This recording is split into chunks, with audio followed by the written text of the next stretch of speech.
Welcome, wanderers of the night. You who choose firelight over sleep, story over silence. Tonight, you will not walk with mortals. Tonight, your feet will tread the halls of the divine, and your eyes will rest upon a woman who can make kings kneel, warriors bleed, and even gods hesitate. Her name? Freyja. Now, don't mistake her for the gentle goddess of love you've heard sung about in softened sagas. Freyja was love, yes, but also war. She was beauty, yes, but also terror. She was desire that scorched and mercy that cut. She was a kind of woman who could shatter your world with a kiss or stitch it back together with a single vow. And one morning, she woke to find her world torn open. Brisingamen. Her necklace of fire, forged in the forges of dwarves, glowed with a kind of beauty that humbled the dawn itself, was gone. Her hall and folk-vanger stirred uneasily. Valkyries shifted on their benches, their armor whispering like restless wings. Ravens croaked from the roof beams, carrying rumors between worlds. Even the great cats that drew her chariot arched their backs and hissed at the empty chest where the jewels should have been. Freyja stood at the center of the hall, her golden hair spilling over her shoulders like molten sunlight, her eyes narrowed, her breath sharp as winter air. At her feet, tears fell. Not clear tears, no. Hers were molten heavy, dripping gold. They rolled down her cheeks, struck the stone floor, and hardened there in flecks of fire, as though the earth itself had been branded with her sorrow. But her sorrow was not weakness, not for Freyja. Her sorrow was fury in disguise. She raised her voice, and when Freyja raised her voice, the air trembled to listen. Someone has dared. Someone has touched what is mine. Brisingamen is gone. Find the thief. Bring me their name, and I will weave their fate with thread of fire. Her words rang against the beams, sharp and unyielding. The Valkyries rose as one. Spears clutched, wings shimmering faintly in the half-light. They would obey. Always they obeyed, but unease still lingered. For Brisingamen was not just an ornament. It was her power. The necklace burned with runes no man or God fully understood. With it, Freyja bent odes, sealed pacts, magnified her seer magic until it could twist fate itself. Without it, her strength was dimmed, not gone but lessened. And in Asgard, in the halls of gods where power was the only coin that mattered, weakness was a wound. Already she imagined Odin's one-eyed gaze. Already she pictured Thor's half-smirk. And worst of all, already she heard the laughter of Loki curling in some corner of the world. Her hands clenched into fists. Summon the watchfires. Send word to every hall. Whoever holds Brisingamen holds a death mark upon their chest. I will not rest until my jewel returns. The Valkyries moved swiftly, their wings rustling like a storm. Messengers scattered, ravens launched into the sky. But even as she ordered, Freyja knew this. The thief would not be found so easily. Her hall had not been breached by locks or doors. No splintered wood, no broken stone. Brisingamen had not been stolen by force. It had been taken by cunning, by power, by someone bold enough to challenge her directly. She turned from the chest, her golden tears still dripping, her breath a hiss of fire in the cold air. Not a mortal hand. No thief of Midgard could step foot here. No, this was the work of one who knew my halls, my wards, my name. The Valkyrie closest to her hesitated before speaking. Lady, do we call for Odin's aid? The question hung like smoke. Then Freyja laughed, sudden bright, but edged like glass. Odin? Aid?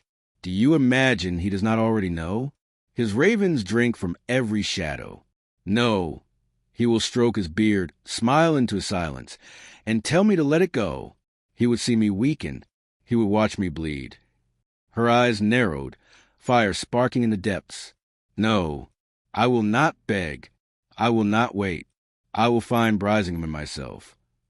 She turned to her cats. The great beasts padded into the hall, their eyes glowing molten, their fur shimmering like shadow and sunlight woven together. They bowed their heads only to her. She climbed into the chariot, the reins trembling with her wrath.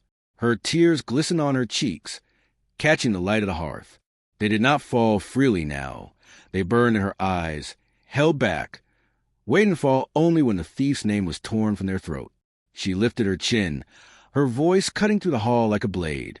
Somewhere in the 9 worlds, someone wears what is mine, and I swear, by gold, by war, by love itself, I will tear their hall to ashes before I yield. The cats roared, the wheels struck sparks, and Freyja's hunt began. The golden dust of her tears still glowed faint on the stones of Folkvang's hall when the Valkyries returned, their wings restless, their eyes dark with unease. They had searched the corners of the goddess's domain, questioned servants, stalked through shadows, and found nothing. Not a broken lock, not a careless footprint, not a single thread of Brisingamen's fire. Freyja sat upon her high seat, but her posture was far from regal stillness. Her fingers drummed on the carved wood, sharp, impatient, her gaze cutting to each Valkyrie as if measuring whether she could strip the truth from their marrow. "Nothing?" she asked at last, her tone soft, too soft. The silence stretched. One Valkyrie bowed her head. "Nothing, lady. Not in the chambers, not in the stables, not in the woods. The necklace is gone." Freyja's laugh cracked the air like a whip. "Gone? You speak as if it walked away on its own." Her eyes narrowed. "No, it was taken, and not by accident."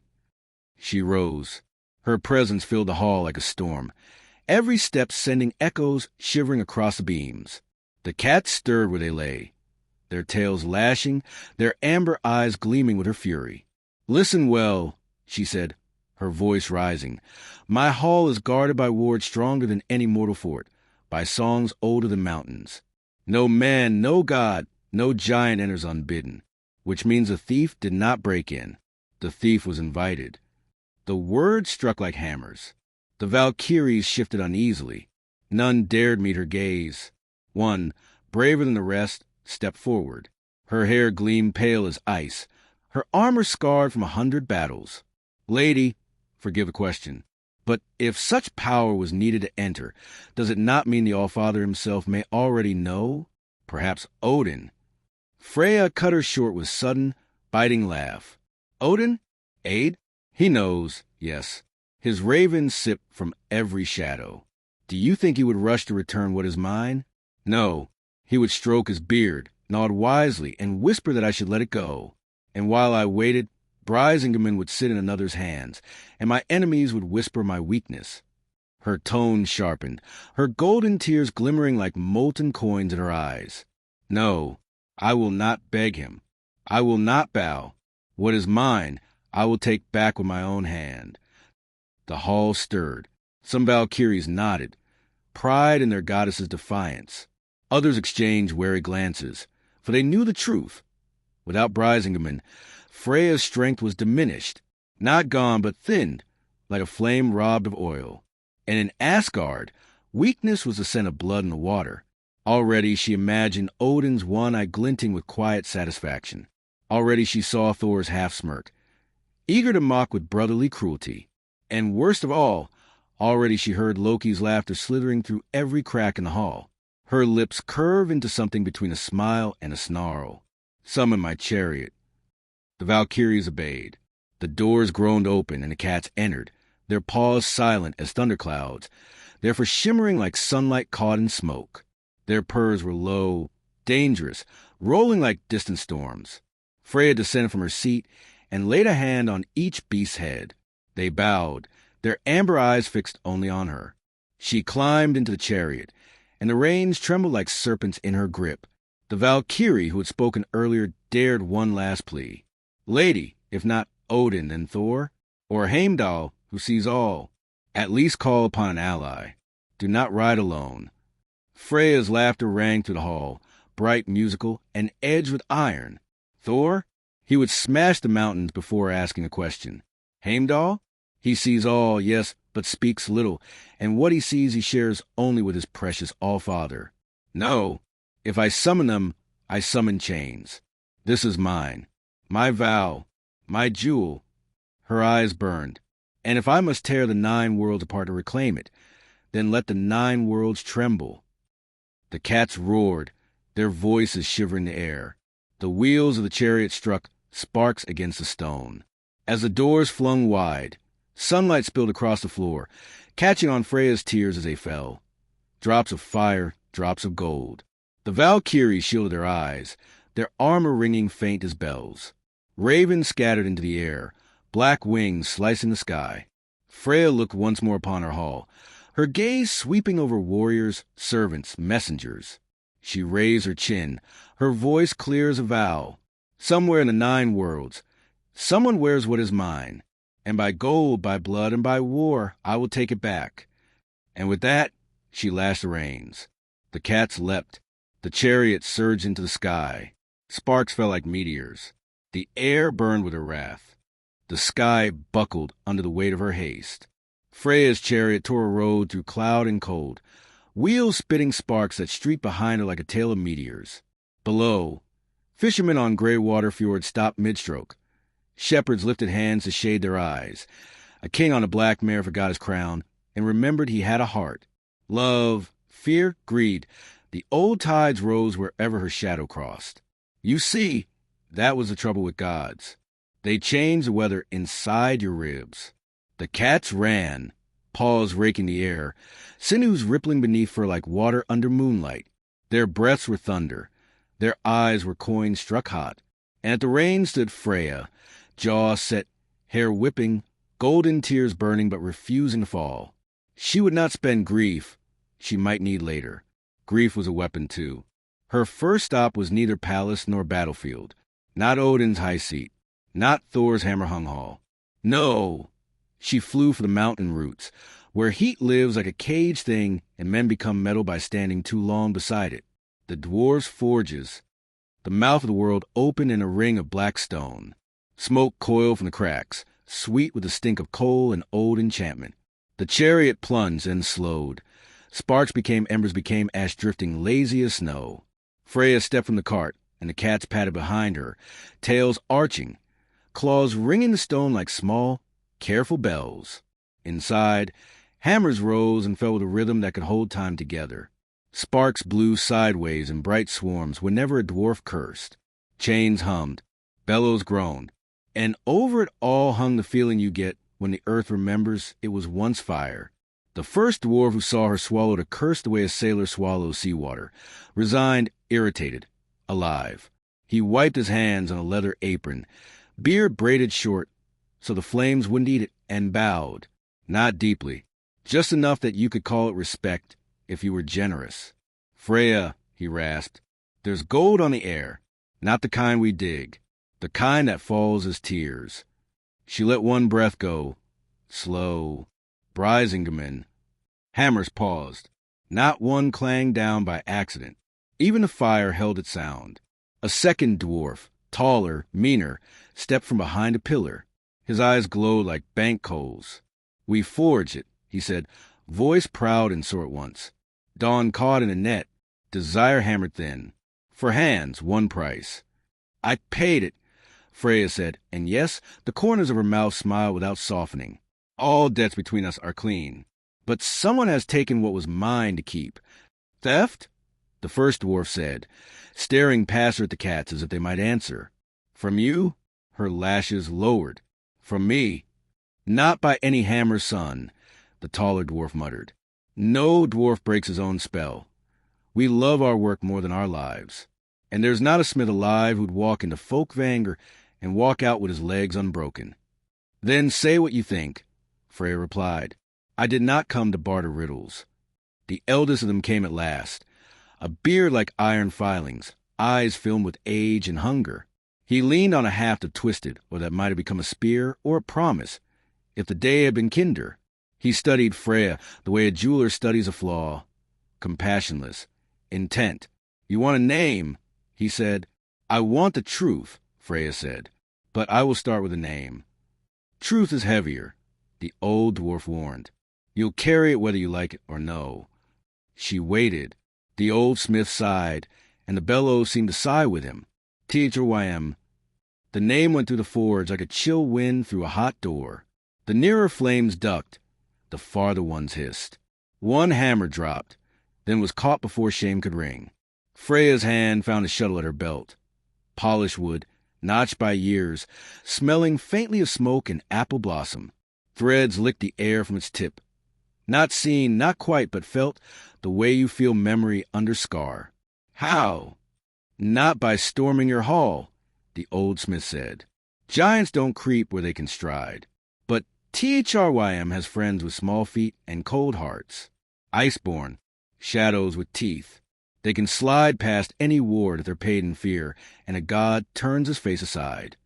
Her head tilted. A god. The old dwarf's mouth twitched. We don't say names that look back at us, but you know which one sits a long while when a thing is stolen, and decides later whether it should be returned. Odin, the second dwarf said, hating himself for the moment the sound left. He spat into the coals. They spat back, blue. Freyja did not blink. Odin knows everything the ravens can carry. I know what he is. He will not help me until the help can be counted as his. She stepped closer to the oldest smith. Heat gathered around her like a court. Tell me what Thrym wants. If he reached for Brisingamen, it was not for the mirror. Power, the old dwarf said simply. There's ice that burns. You know it. Bind the right jewel to the right vow, and you can make summer flinch. There are rivers in Jotunheim that would freeze on the name you speak if that necklace lay on your throat while you spoke it. Or on your wrist, the taller dwarf added, unable not to show he knew the craft. Threaded through, flesh bound to gold, it would make a warp of your pulse. Freyja's golden tear finally fell. It hit the anvil and hissed, then cooled into a coin the color of sunrise. She pressed it flat with a fingertip. Have the giants bought you to make it fit their frost? The insult stung them, then warmed them because it had missed. They were proud men, and pride is a balm you rub into the place where shame might have been. No dwarf reworks our masterpiece for a giant slobbering neck. The first smith growled. We drown ourselves in slag first. Then Thrym must use it wrong, Freyja said, which is almost as bad as using it well. Broken magic cuts deepest. The old dwarf nodded once. We try to make it so, that if it left your skin, its hunger would not match any other. But pride makes clever men careless. He grimaced. We left too many doors in it for beauty's sake. Freyja's smile came like a knife sliding back into its sheath, to make beauty turn its head just so. Aye. She slipped the coin from the anvil and set it on the old dwarf's palm. The glow crawled up the lines of his hand and sat there like a tame spark. Payment, she said, for the name, for the warning, and for the insult I spoke while deciding they were not your sins. You'll want more than names, the old dwarf said, closing his fingers over the coin as if it might run away. You'll want a path, and a way to breathe when the air itself tries to turn your blood to glass. Say it. Take the river road under mountains, he said, pointing with the haft of oar. It opens in a gorge the giants forget, because it is too narrow for their pride. When the wind goes hollow, cover your cat's paws with ash. The ice listens for claws. Freyja nodded once. And take this, the taller smith added, shoving a small object wrapped in singed cloth toward her like a man giving away a secret. A chisel of sun iron. It remembers being a star. If the jewel has been threaded through a lock of ice, this will tell the way home. She unwrapped it. A sliver of metal lay there, plain as any nail until you looked twice. Then you saw daylight where there wasn't any. You smelled summer in the smoke. It will not stab a throat, she said. It will open one, the smith replied, if you speak the right word while you press. Which word? The old dwarf smiled, small and not kind. Your own name. She laughed, low and delighted. Honest work. A sound scuffed at the far edge of the forge. Not a dwarf. Not a hammer.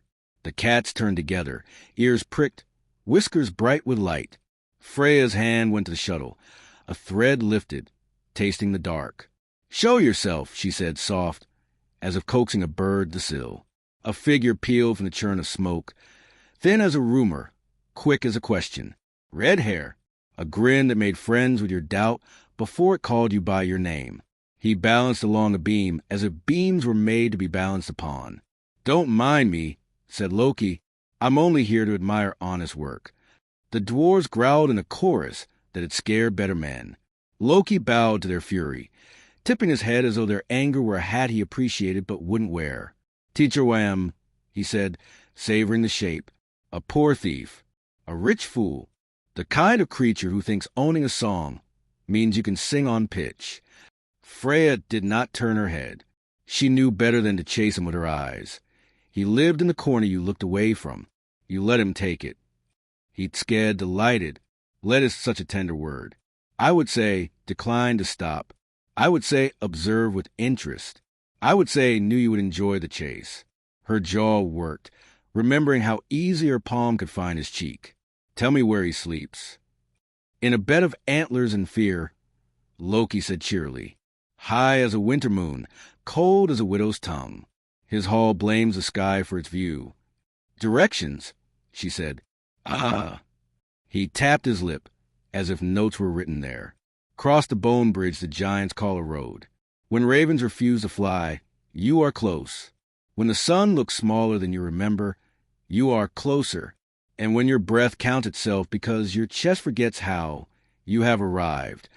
You could have just said the North Peak, the first dwarf muttered. But where's the poetry in that? Loki replied. Freyja finally faced him. Will you help me or not? Loki's smile gentled into something almost sincere, the kind of almost that breaks worse than a lie. Oh, Freyja, if I help you, Odin will scowl, and I do so love that. If I don't, you will help yourself, and I do so love that. Either way, my day improves. Name your price, she said.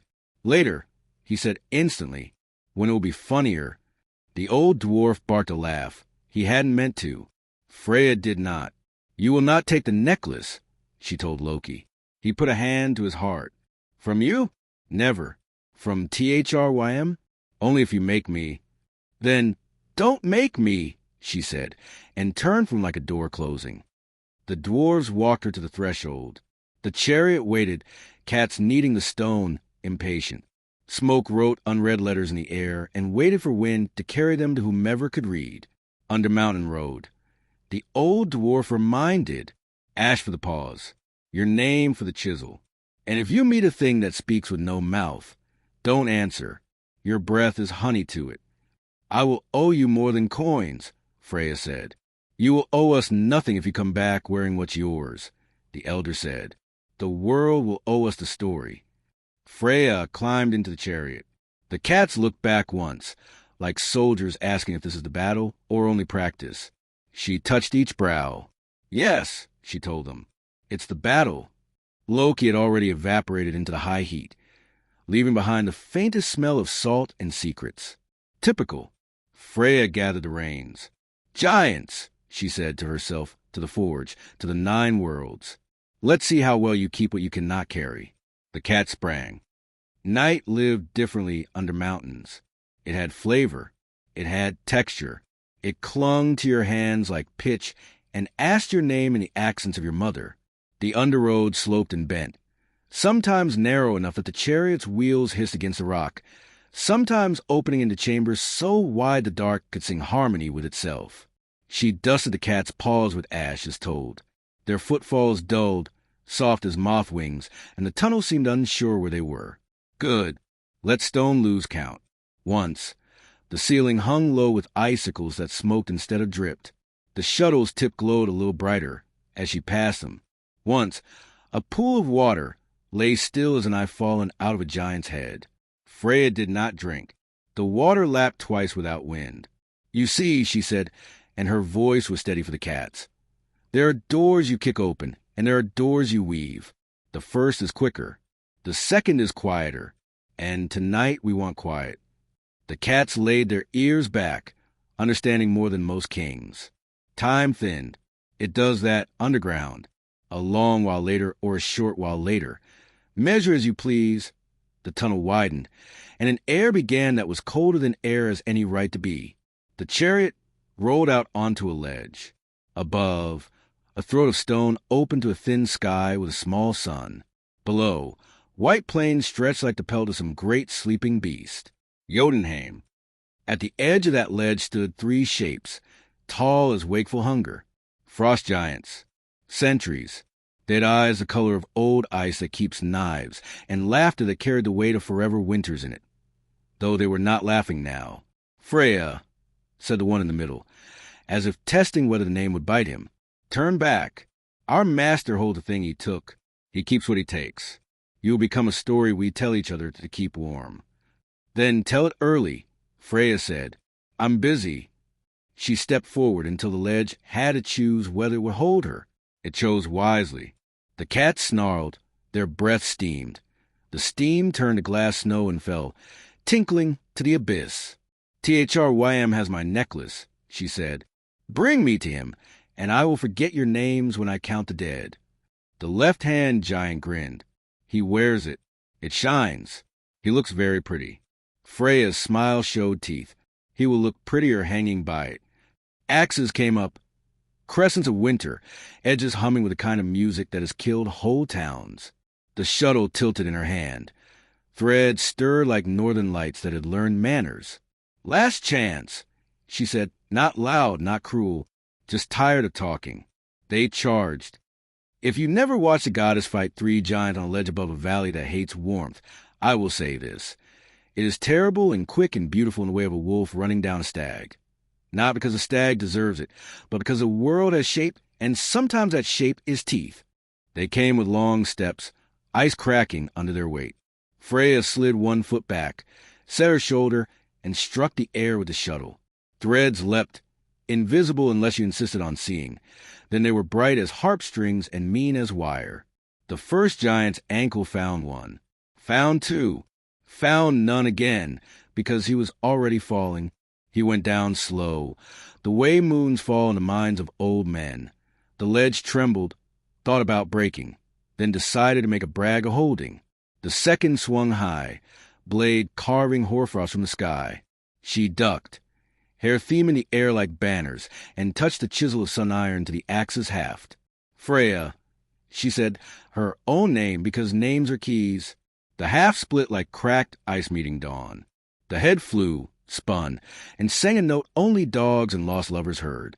It landed far below, where it would become a mountain someone would name after its shame. The third understood late, which is to say he understood it all. He backed, found pride in retreat, and lifted both hands in a warding sign men use when storms are already in the house. "Lady," he said, and swallowed a chunk of winter. "We follow orders." "And I follow vows," she said. "Move." He did. Not much. Enough that he could say he had obeyed. Enough that she did not need to kill him to keep the truth straight inside her chest. Freyja stepped to the rim and looked out across Jotunheim. Peaks like teeth. Plains like old scars. A palace on a far ridge. Bone bright. Antlers lining the roof like a crown that had found an excuse to be bigger. And under its eave, just for a heartbeat when the small sun caught it, a thread of fire on a throat that had not earned it. Brisingamen. Her throat tightened. With rage, yes. With joy, yes. With the kind of hunger that is not food, but feels like starving till it is met. "Hold," she told the cats, and they held, quivering lines of muscle and breath. "We don't knock at this door. We cut a new one." "Brave plan," said a voice behind her, entirely too pleased with itself. She did not turn. "Loki, if you push me, I will teach this ledge to drop selectively." "How you wound me," he said, delighted by the idea. "I only came to say that THRYM loves bargaining almost as much as he loves owning things he cannot keep. He will offer a trade. He will make it rhyme. He will hope you are more vain than you are dangerous." "And you," she said, "what will you offer?" "A whisper for a whisper," he said. "When you have your jewel back, and you will remember who didn't stop you." She finally glanced back, just enough to cut him with a look instead of steel. "If you ever try to own my victory, I will name you in a room that does not forget." "Oh," he said, eyes shining as if she had given him jewelry. "Promise?" She lashed the reins. The chariot vaulted the gulf, then dove along the cliff face, close as a kiss. The underroad's mouth yawned again, narrower now, meaner. She took its speed, thread strung between rock teeth, to catch any patrol foolish enough to follow. The cats flowed like poured night. Frost grew on her knuckles and cracked when she tightened her grip.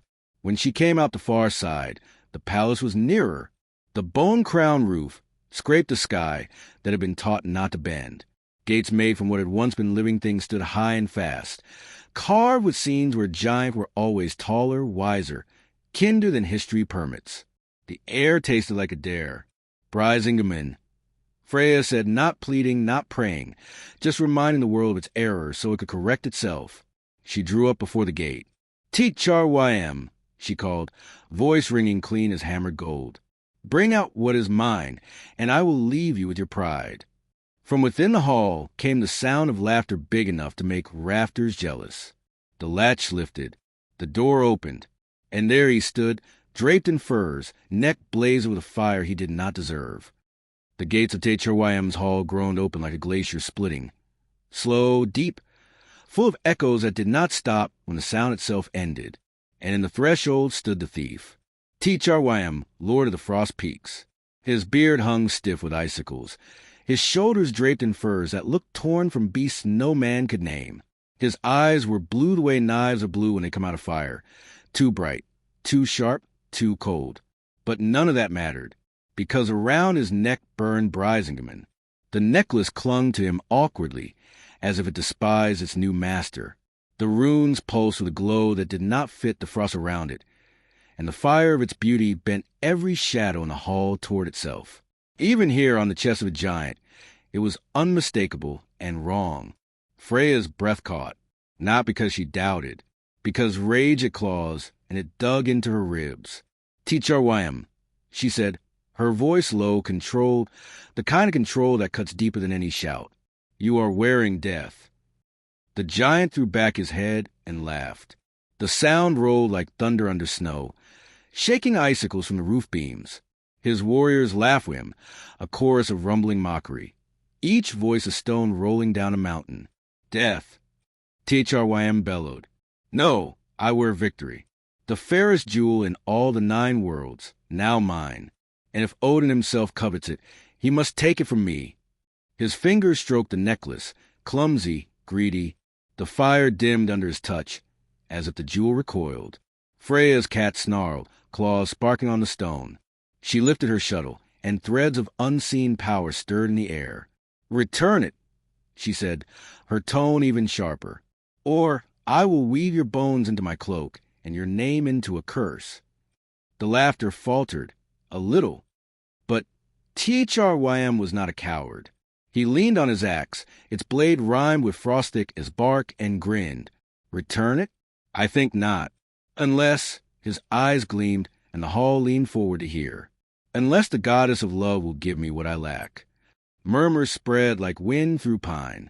Giants muttered, their breath freezing in clouds, their smiles ugly with hunger. Freyja did not flinch. Speak plainly? Teach-ar-ym licked his lips. A bride. The word struck the hall like a hammer. His warriors roared, slamming their fists on benches, jeering. A bride, a bride.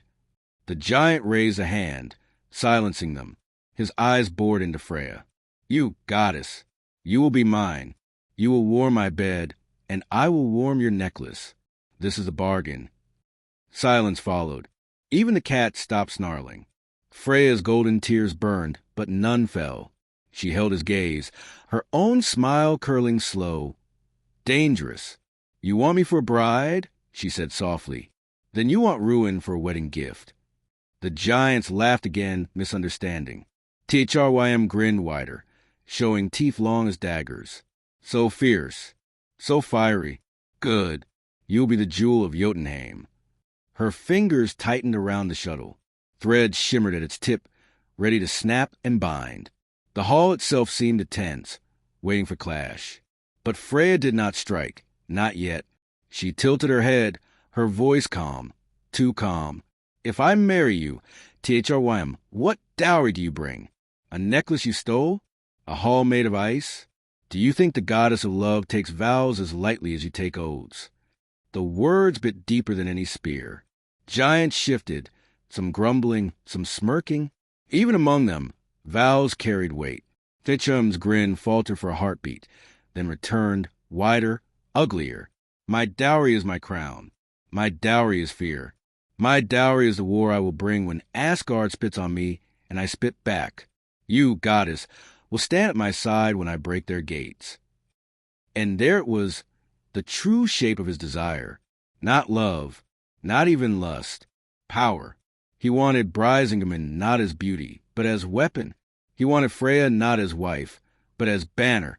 She laughed then, sudden and sharp, the sound slicing the cold air. "You mistake me for a prize, Thrym. I am not won. I am not given. I am taken, and I take back what is mine." She lifted the shuttle, threads blazing into sight. The cats leapt, their eyes burning fire against the frost. The hall erupted. Giants roared, axes rose, benches overturned. And Freyja struck the first thread. The first thread snapped through the air like lightning, invisible to mortal eyes, but bright as sunfire in the sight of gods and giants. It wrapped around the nearest bench, wove through the legs of two warriors, and pulled. Wood splintered, giants tumbled, and the roar of laughter became a roar of fury.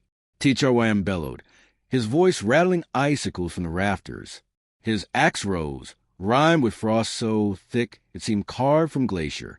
His warriors surged forward, a tide of fur and bone, their footsteps shaking the floor, their breath clouding the hall with storms of ice. Freyja stood at the center, her shuttle burning with unseen flame. Her cats crouched low, their fur bristling. Her eyes gleamed, golden tears staining her cheeks. She whispered a word, her own name, and the hall trembled as if the stone itself remembered her. "You want a bride?" she said, her voice carrying over the chaos. "Then marry ruin." The giants charged. The first came with a spear as tall as a pine. Freyja flicked her shuttle, and a thread wound tight around the shaft. With a tug, the weapon snapped in two, and the warrior fell forward into the waiting claws of her cats. They struck as one, tearing him down with snarl of thunder. The second swung an axe broad enough to fell forests. Freyja spun a web of threads in the air, and the blade caught as if on invisible branches. The harder he pulled, the tighter it bound, until the haft splintered in his grip. She yanked, and the weapon flew, striking another warrior in the chest with crack like shattering ice. Still they came, dozens, shouting her name as curse, as challenge, as fear. Freyja moved through them like fire through dry grass. Every step was a thread, every glance a knot, every tear a spark. She wove their fury into traps, their weapons into chains, their strength into weakness. Her cats leapt and clawed, their roars echoing louder than horns. The hall stank of frost and blood, of fur and fear. At the high seat, Thrym watched his grin fading. He clutched Brisingamen, his fingers tight on the necklace, as if afraid it might leap from his throat back to its rightful mistress. "Freyja," he thundered, rising to his full, terrible height. "Enough! Fight me, not my hall." She turned, her cloak burning brighter with each bound spirit she wove into its cloth. Her voice cracked like a whip. "You wore what is mine. You brought war into your hall. Now reap what you sow." The giants faltered, their courage waning. One by one, they fell back, unwilling to meet her threads again. The floor was littered with broken weapons, shattered benches, and warriors moaning in defeat. Thrym stepped down from his throne, the ice groaning under his weight. His eyes burned with rage, but also with fear. Fear hidden, but there. "You want it back?" he growled, fingers brushing the necklace. "Then take it. From me." The hall went silent. The giants drew back, forming a ring. Even the cats paused, their growls low, their tails lashing. The air thickened with frost, heavy, biting, as if the hall itself held its breath. Freyja's shuttle gleamed in her hand.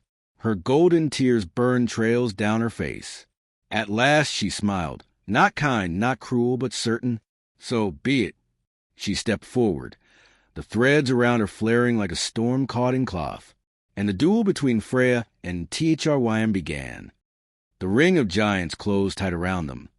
Thrym looming, his frost axe gleaming like winter's last breath, and Freyja, her shuttle burning with threads no mortal eye could bear. The hall groaned with silence. Every warrior held back, watching, waiting, their eyes wide with hunger for blood, or fear of what would cost them to taste it. Thrym's laugh shook the rafters. "You stand alone, Freyja. No Valkyries at your back. No All-Father to whisper in your ear. No hammer of Thor to shield you. Only you and me. Freyja tilted her head, golden tears streaking her cheeks, glowing faintly in the torchlight. Alone? Oh! Teach-R-Wham, I never stand alone. My tears walk with me. My threads bind more than cloth. You will learn that before the end. The giant roared and swung his axe. The blade cut the air with a scream of frost, splitting torches, dimming fire, freezing wood where it passed. Freyja leapt aside, her cats snarling, their paws striking sparks on the stone. She flicked her shuttle, and the thread snapped taut, wrapping around the haft. The giant pulled, and the hall shook. Freyja pulled back, and the frost cracked under his feet. For a heartbeat, they were bound, strength against weaving, frost against flame. Then Teach-R-Wham bellowed and tore the axe free, the thread snapping like brittle ice. He laughed, the sound echoing like a mountain collapsing. Is this your power? To tie knots? To play at weaving? Freyja's smile was small, sharp. Yes, and every knot holds a death. She spun her shuttle again, and this time the threads wound not around his weapon, but his shadow. They tightened, invisible, until the frost itself groaned. Teach-R-Wham staggered, his own weight betraying him. The giants gasped, some shouting warnings, others jeering. Teach-R-Wham roared, stomping, breaking the spell with brute force. Ice cracked, shadows fled, the thread snapped, but his face was pale now, his grin less certain. You dare buy me? He thundered. Freyja raised her shuttle, golden tears blazing as they fell. I dare everything. The duel raged. Teach-R-Wham swung his axe in arcs wide enough to split mountains. Freyja darted and wove, her shuttle flashing, her cats lunging at his legs with claws like burning steel. Every strike he made froze the hall deeper. Every strike she made lit it with fire. The warriors shouted, stamping, beating weapons against shields. Their voices rolled like avalanches, their chants shaking the rafters. Some cried Teach-R-Wham's name. Some cried hers, because even giants knew gods did not fight like this every day. This was not a skirmish. This was Saga. At last, Teach-R-Wham caught her cloak with his axe. Frost surged up the threads, biting, cracking, threatening to turn her weaving stiff as glass. She gasped, stumbling as the cloth stiffened. The hall roared with laughter. Teach-R-Wham leaned down, his breath cold as death. Yield, or freeze. Freyja's lips curved, and she whispered her name. The cloak blazed. The frost shattered, shards bursting like sparks. The threads whipped back, cutting his cheek, leaving a glowing line of fire across his skin. The laughter died.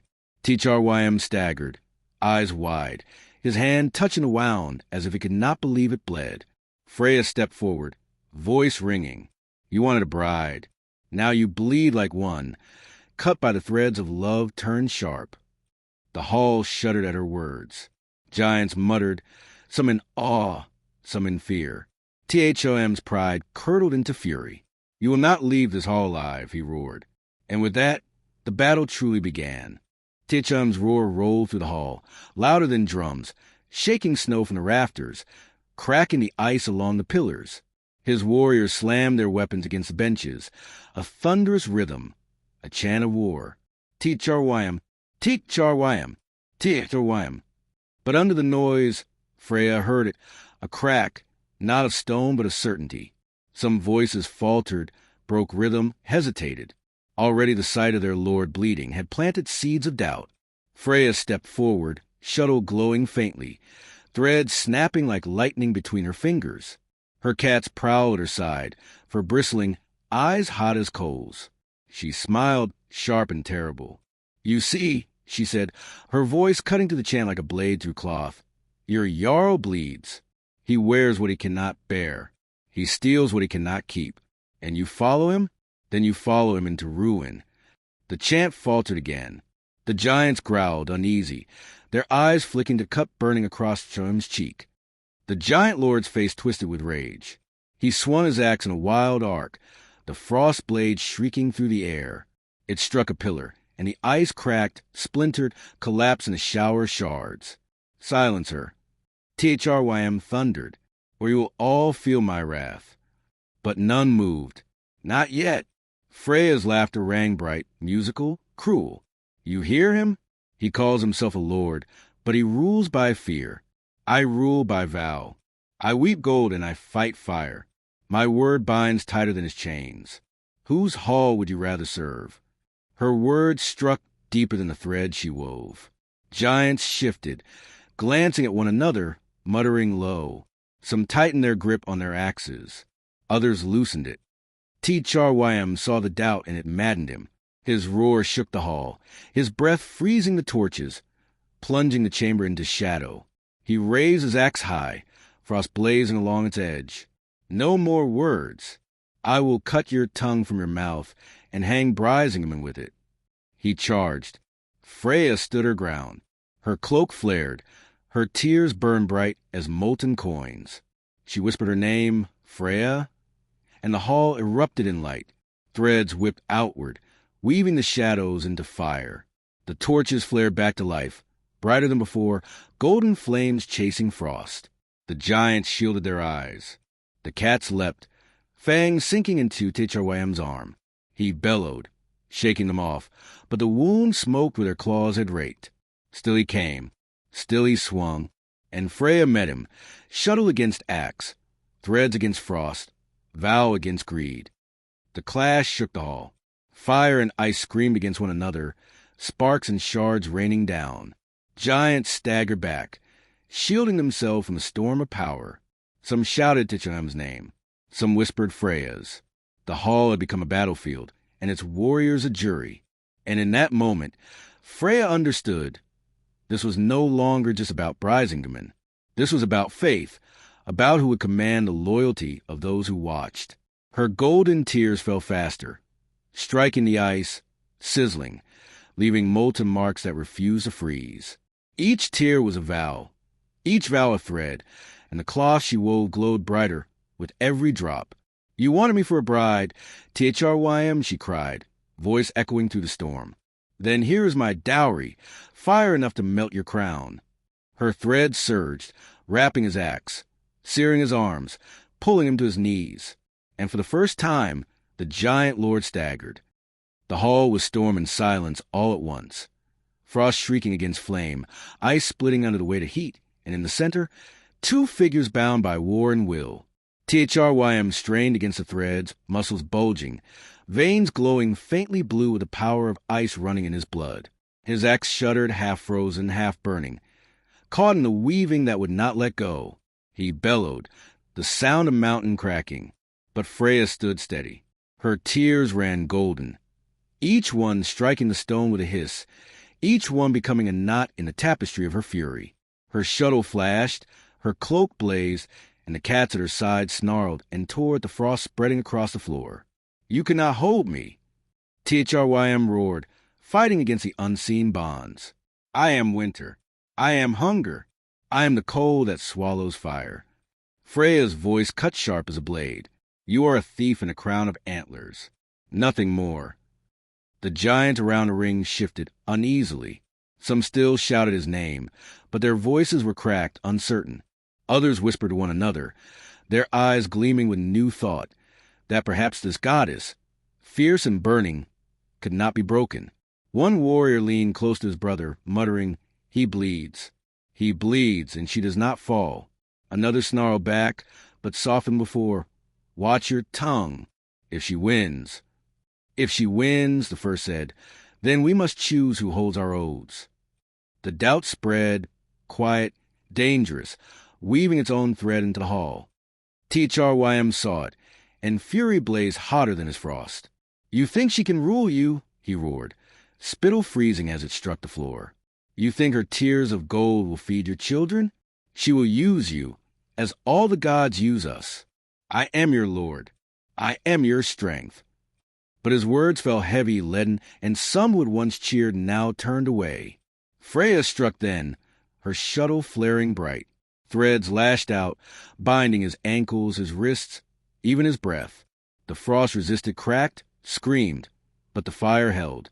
The cats leapt again, one clawing his arm, the other raking across his chest. Brisingamen pulsed, its glow clashing with his icy aura, as if the necklace itself longed to return. Thrym roared, breaking one binding, then another. He raised his axe high, frost spilling from its edge. I will not fall to tears and threads. Freyja stepped forward, close enough that her golden tears fell at his feet, sizzling against the ice. Her voice dropped low, every word striking like a hammer. You already have. Her shuttle spun, threads snapping tight around his throat. Brisingamen blazed, its light spilling brighter, warmer, as if recognizing its true mistress. The hall gasped. Some giants dropped their weapons. Others knelt, their eyes wide, their voices whispering her name instead of his. Freyja, Freyja, and in that moment, Thrym's power faltered, not because he was weaker, but because his hall no longer believed he was strong. The frost axe wavered in his grip. His knees buckled under the weight of her weaving. Brisingamen flared, golden fire racing across its runes, burning against his flesh. He howled, clawing at it, trying to tear away, but the necklace clung like judgment, refusing to be moved.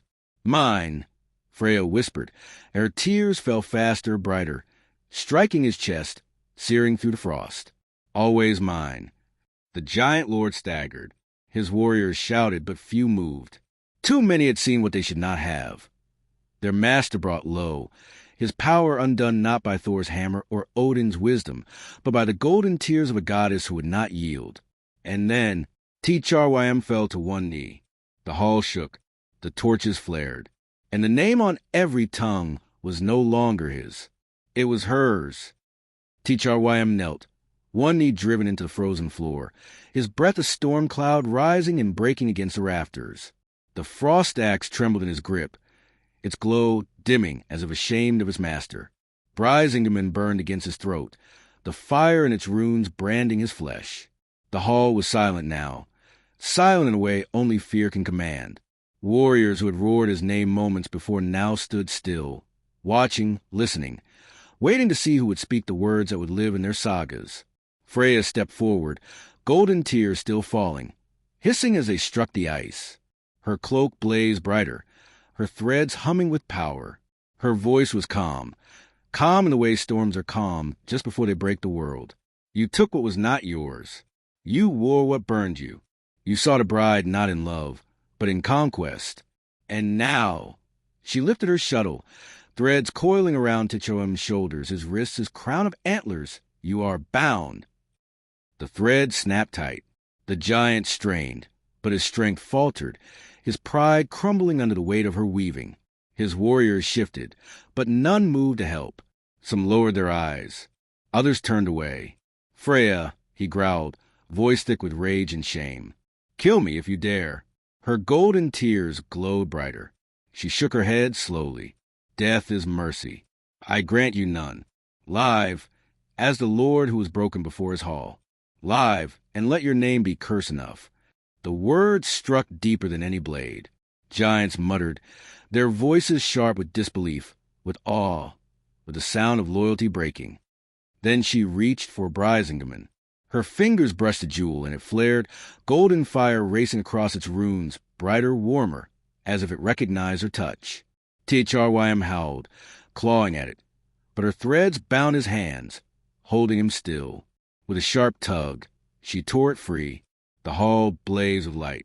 The fire of Brisingamen spilled across the rafters, chasing frost from stone, melting the ice from the pillars.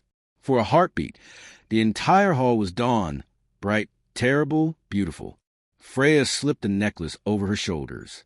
The fire settled, the runes glowing steady, pulsing in rhythm with her breath, her tears, her vow. Power rushed back into her, a river finding its bed. Her weaving thickened, her cloak flared, her voice rose with command. Brisingamen is mine, she cried, and with it I bind the fate of those who dared challenge me. The giants staggered, some falling to their knees, some throwing down weapons, others clutching their throats as if unseen cords tightened around them. Her threads filled the hall, weaving through every shadow, binding every oath. Thrym sagged, broken, his crown of antlers splintered, his axe fallen from his grip. He glared up at her, but his eyes were full of fear. He could not hide. "You will regret this," he spat. "The frost will rise. The giants will not forget." Freyja leaned close, her golden tears falling on his cheek, searing the skin. Her voice was soft, soft as a blade sliding home. "Neither will I." She turned from him, Brisingamen blazing at her throat, her cat stalking at her side. The giants parted silent, watching her pass. None raised a hand. None dared. At the threshold, she paused, her gaze sweeping the hall one last time. "You followed a thief," she said, her voice echoing in every corner. "Now you will follow shame. Remember this day, the day Freyja came for what was hers, and no crown, no axe, no giant could stop her." The doors groaned open. She stepped out into the cold, her chariot waiting, the sky wide above her. And as she climbed aboard, Brisingamen blazing, her golden tears fell not from sorrow, but from triumph. The hunt was ended. The war had only begun. The chariot rolled out from Thrym's broken gates, the cats leaping into the pale sky, their roars echoing across the frost valleys. Sparks flew from their paws, fire scattering against the ice, leaving trails that hissed and steamed long after she passed. Behind her, the hall of giants sagged under silence. No chants, no laughter, no triumph.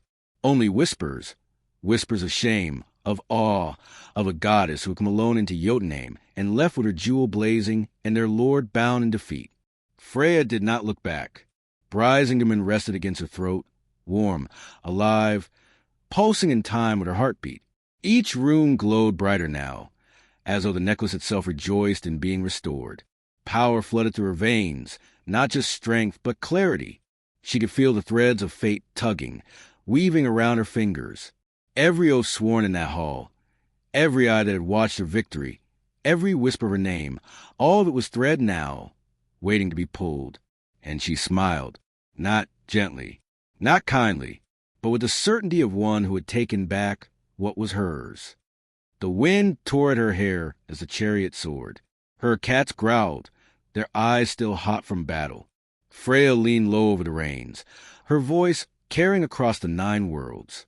"You thought me weak without Brisingamen," she murmured, golden tears burning down her cheeks.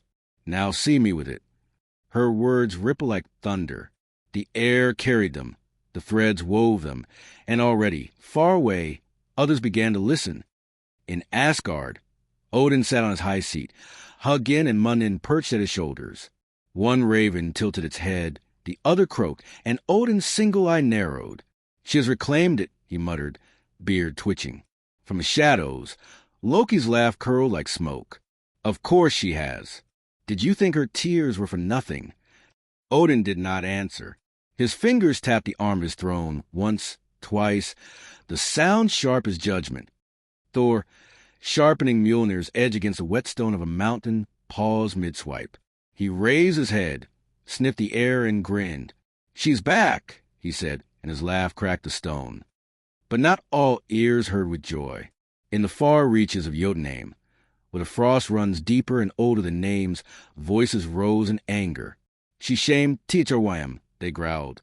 "She took fire from ice. She mocked our strength." And in the iron caverns of Svaralfheim, some dwarves whispered with pride that their jewel had proved true, while others whispered envy that it had returned to her, not them.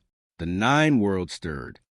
Freyja's chariot raced across the sky, the necklace burning against her throat, her golden tears marking the wind with fire. She did not weep from grief now.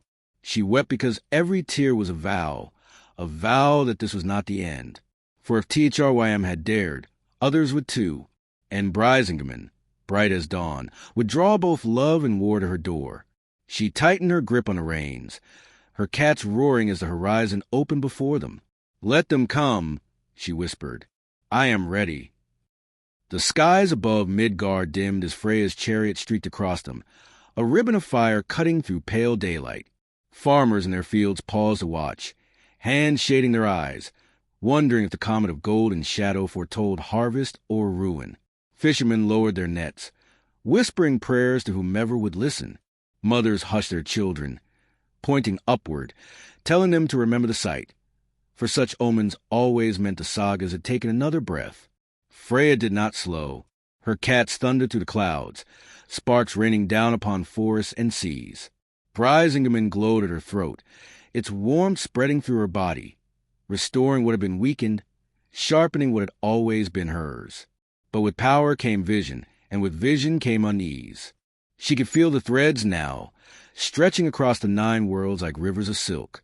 Some pulled taut, humming with strength, others frayed, whispering of betrayal, and some twisted in ways she did not like to see, as if hands unseen tugged at them from the shadows. She frowned, golden tears stinging her cheeks. The theft had not been Tichawem's alone. No, there were other fingers in this weaving. She returned to Folkvanger as the sun lowered, her hall glowing in the firelight of dusk. The Valkyries rushed to greet her, wings rustling, armor gleaming faint. Their eyes widened at the sight of Brisingamen blazing once more on her breast. "Lady," cried one, "you have returned it." Freyja raised a hand, silencing their cheers. "Yes, it is mine again. But hear me well. This was no simple theft. Tichawem was but a hand, not the mind.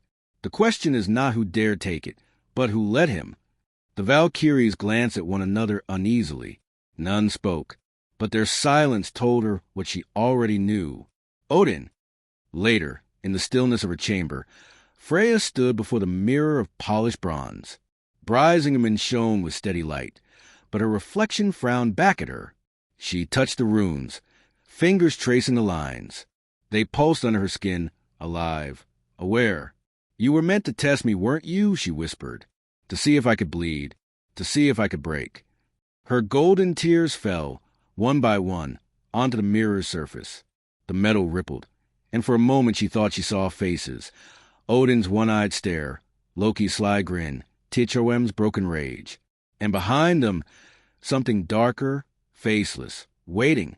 She shivered, not from fear, but from certainty. This was only the beginning. The next morning, she rode not to Asgard, but to Sessrumnir.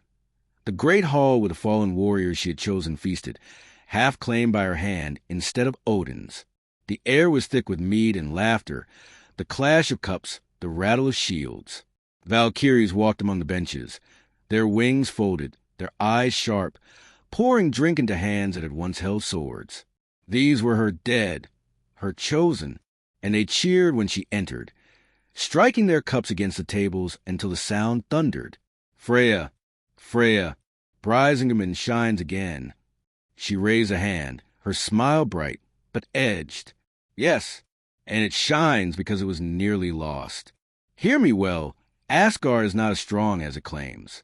Its halls are filled with ravens who watch but do not act, with wolves who bare their teeth but do not bite.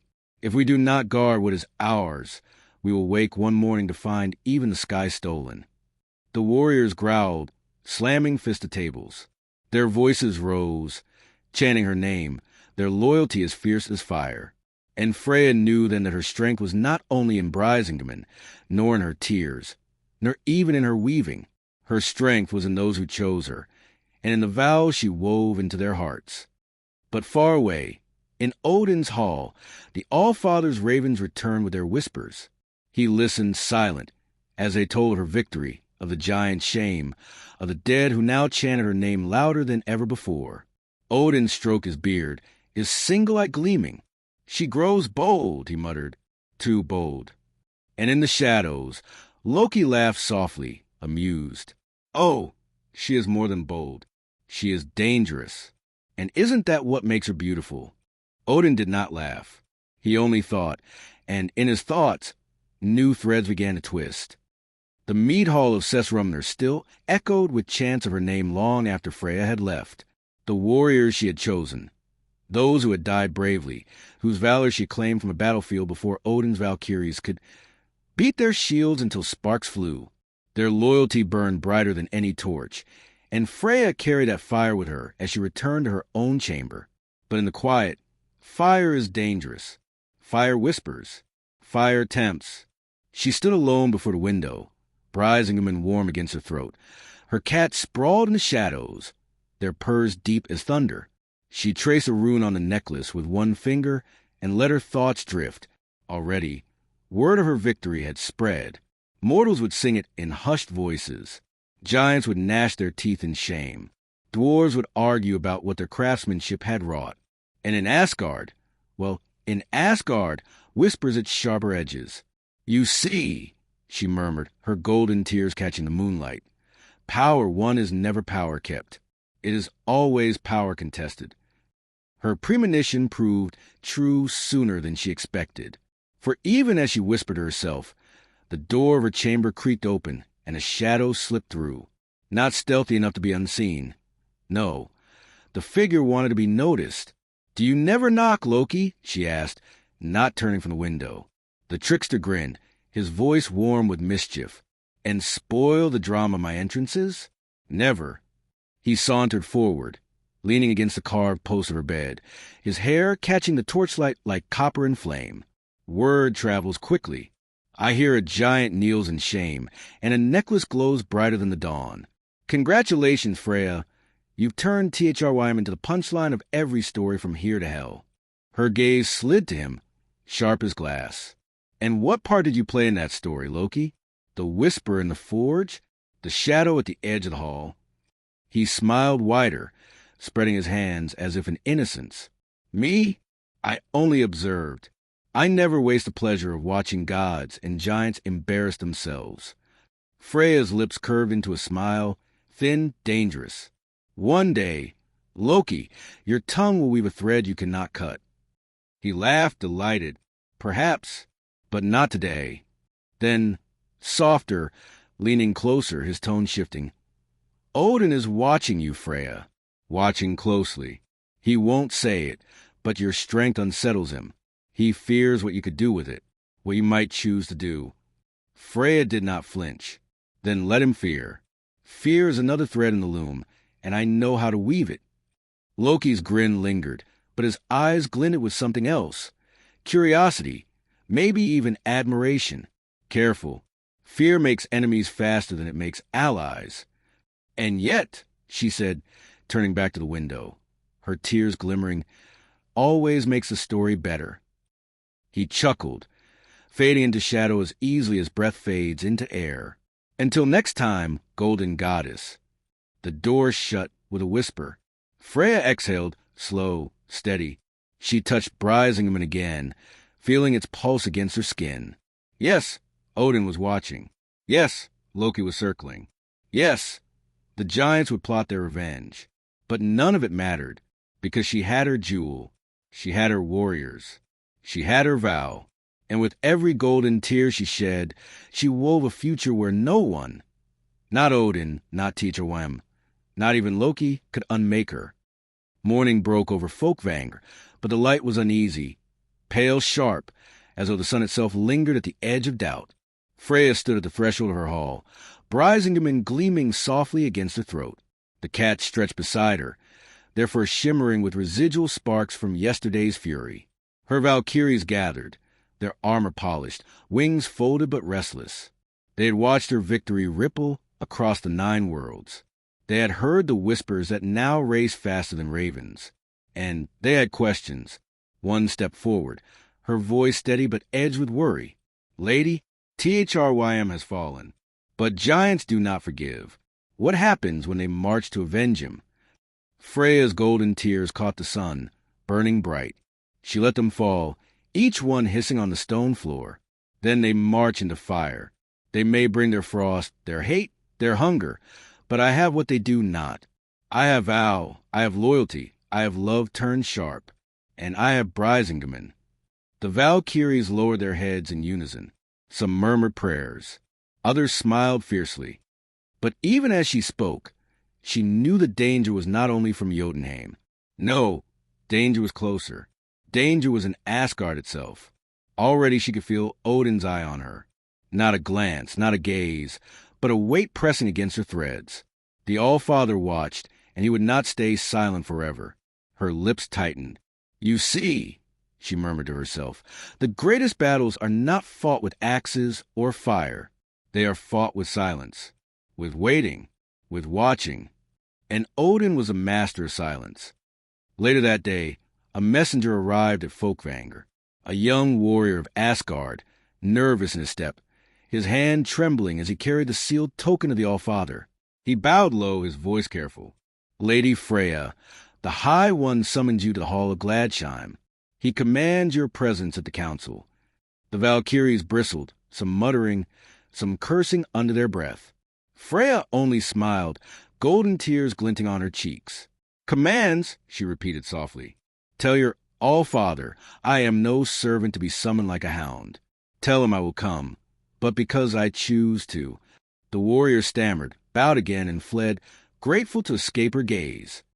That evening, Freyja rode Asgard, not in secrecy, not in silence. Her chariot blazed across the sky, her cats roaring, sparks falling on the field below. Mortals and gods alike looked up and saw her coming, and her name was on every tongue. When she entered Gladsheim, the hall of the council, the air shifted. Odin sat at the high seat, one-eyed, stern, his ravens shifting uneasily on his shoulders. Thor lounged nearby, his hammer at his side, a grin tugging at his lips. Loki, of course, was already there, sprawled like a shadow that had learned how to smile. And every god turned to watch Freyja as she entered, Brisingame and burning, golden tears gleaming, her stride unyielding. Odin's voice rumbled, low and heavy. "Freyja, you return victorious. Yet you bring with you whispers that trouble my hall. The giants kneel. The dead chant your name louder than mine. Tell me, should I take this as triumph or as challenge?" The hall went silent. Freyja smiled, her voice clear, her golden tears falling like sparks. Why not take it as both? The silence in Gladsheim stretched, heavy, brittle, waiting to break. Gods shifted on their benches, their eyes darting between Odin's one-eyed stare and Freyja's golden fire. She stood at the center of the hall, Brisingame burning at her throat, her tears glowing as they fell, each one striking the stone floor with a hiss. She did not bow. She did not kneel. She only waited, her smile sharp as a blade. Odin's fingers drummed once on the arm of his high seat. The sound was soft, but in that stillness, it rang like a drumbeat of war. "You speak boldly," he said at last, his voice low, measured, heavy with age and weight. "Perhaps too boldly. A goddess who shames giants, who gathers warriors, who weaves vows stronger than chains. And now she dares to stand before me as if my hall were hers." Freyja tilted her head. "Is it not? Half the slain are mine. Half the vows of battle belong to me. And when the fallen whisper their last, half the time they call my name, not yours." A murmur rippled through the hall. Some gods frowned, others smiled. Thor's grin widened, eager for sparks. Loki leaned forward, his eyes gleaming like a fox at the edge of a fire. Odin's gaze hardened. "Careful, Freyja. Your tongue weaves threads dangerous even for you. Do you think the 9 worlds will stand if gods quarrel among themselves?" Freyja's golden tears burned brighter. She stepped closer, her voice rising, clear, unflinching. "I think the 9 worlds will not stand if their rulers hoard silence instead of truth. You watched as Brisingame was stolen. You let THRYM take it. You let me bleed just to see if I would break. And now you glare, because I did not." The words struck like thunder. Gods shifted, some gasping, some whispering. Thor slammed his fist on the table, laughter booming. "Well said. Better to bleed and fight than to rot in silence." Loki's grin curled, sharp and amused. "Oh, I do love it when family quarrels are aired in public. Please do continue." Odin rose, tall, terrible, his cloak heavy with raven's wings. His single eye blazed like stormfire. "You accuse me," he thundered. "In my hall before my council? You dare speak of silence as if it were sin, when silence has kept the world from burning since before you were born." Freyja's tears fell faster, striking the floor like molten gold. But her smile did not falter. "Yes," she said simply, "I dare, because silence is not strength. Silence is cowardice dressed as wisdom, and I will not wear it." The hall erupted. Some shouted in outrage, others in awe. The gods divided in whispers and arguments, the weight of her words breaking like a storm across them all. And at the heart of it, Odin and Freyja stood locked in a stare that felt older than time. Then Loki's voice cut through, smooth as silk, sharp as a knife. "Perhaps," he drawled, "we should thank Freyja instead of scolding her. After all, had she not acted, the giants would boast of a goddess shamed, not a lord brought low. And isn't it better," he smirked, "that they whisper fear of her, instead of laughter at us?" The council stilled. Odin's eye flicked to Loki, then back to Freyja. His jaw tightened, but he did not answer at once. At last, he sat again, slow, deliberate. His voice rumbled like distant thunder. "Very well. Keep your jewel, Freyja. Keep your warriors. Keep your tears of gold. But remember this, power is not without price. And the day will come when your weaving will tangle even you." Freyja inclined her head, her smile still bright, still sharp. "Then let that day come. I have never feared knots." The council of the gods unraveled like cloth under too much strain. Some rose in anger at Freyja's words, others murmured in approval, their eyes alight with something dangerous, admiration or envy or both. Thor slammed his mug down, ale sloshing across the table, and bellowed, "At least someone in this hall has the courage to speak. Better her fire than all your whispers." Heimdall only watched in silence, his strange gaze fixed on Freyja as if he saw not only her now, but her many tomorrows. Frigg's lips tightened, unreadable. Tears stroked the stump of his wrist, his jaw set, as though he measured oaths against pride. And Loki clapped slowly, softly, smiling wide. "Oh, this is going to make such a good story." Odin remained seated, his fingers resting on the arm of his high seat, his one eye locked on Freyja. He did not rise again. He did not roar. But his silence was not surrender. It was promise. Freyja knew it, and she smiled anyway, golden tears still burning trails on her cheeks, each one striking the stone with a hiss. She had spoken. She had not broken. And in that hall, before the eyes of all the gods, she had proven that her fire was no less than Odin's storm. When the council ended, the gods dispersed in uneasy groups, their voices sharp, their glances sharper. Some whispered that Freyja had gone too far. Others whispered she had not gone far enough. As she turned to leave, Thor clapped her shoulder, nearly knocking her sideways with his strength. "Well done, golden sister," he boomed. "You've stirred the All-Father's beard, and it was long overdue." She smirked, steadying herself. "Careful, Thor. If you flatter me, he may scowl at you next." Thor laughed, delighted by the thought. Loki slid past her in the shadows of the doorway, his grin sly. "Brave words today. Dangerous words. I should warn you, Odin is not a man who forgets." Freyja met his eyes, her smile sharp as glass. "Neither am I." His grin widened. "Good. Then the story isn't finished yet." And he vanished into the dim light, leaving only the echo of amusement behind. Freyja returned to Folkvanger that night. The Valkyries gathered close, their eyes searching her face, their wings restless. "Lady," one whispered, "did he threaten you?"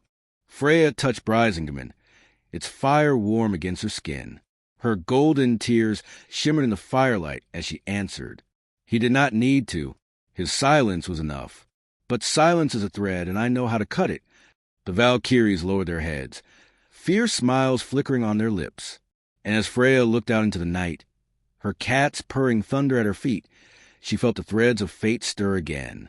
Stronger, tighter, more tangled than before.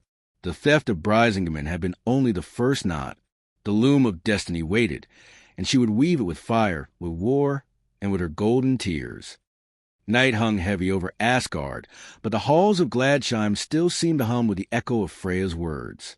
Gods muttered in corners, mead cups clinked too hard against the tables, and the air itself seemed tense, stretched thin, as though waiting to snap.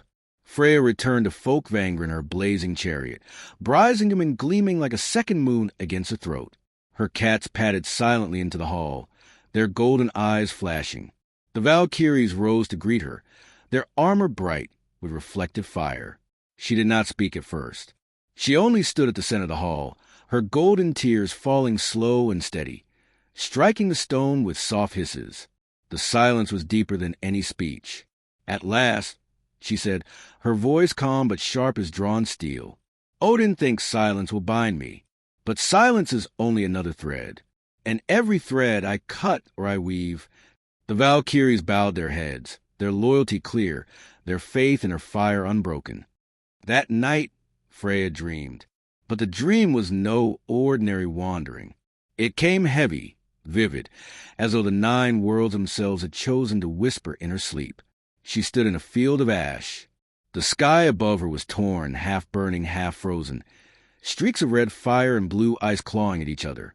Around her, threads stretched in every direction, glowing, fraying, snapping, reweaving, a web of fate too vast for any mind to hold. In the center of the web stood a figure cloaked in shadow.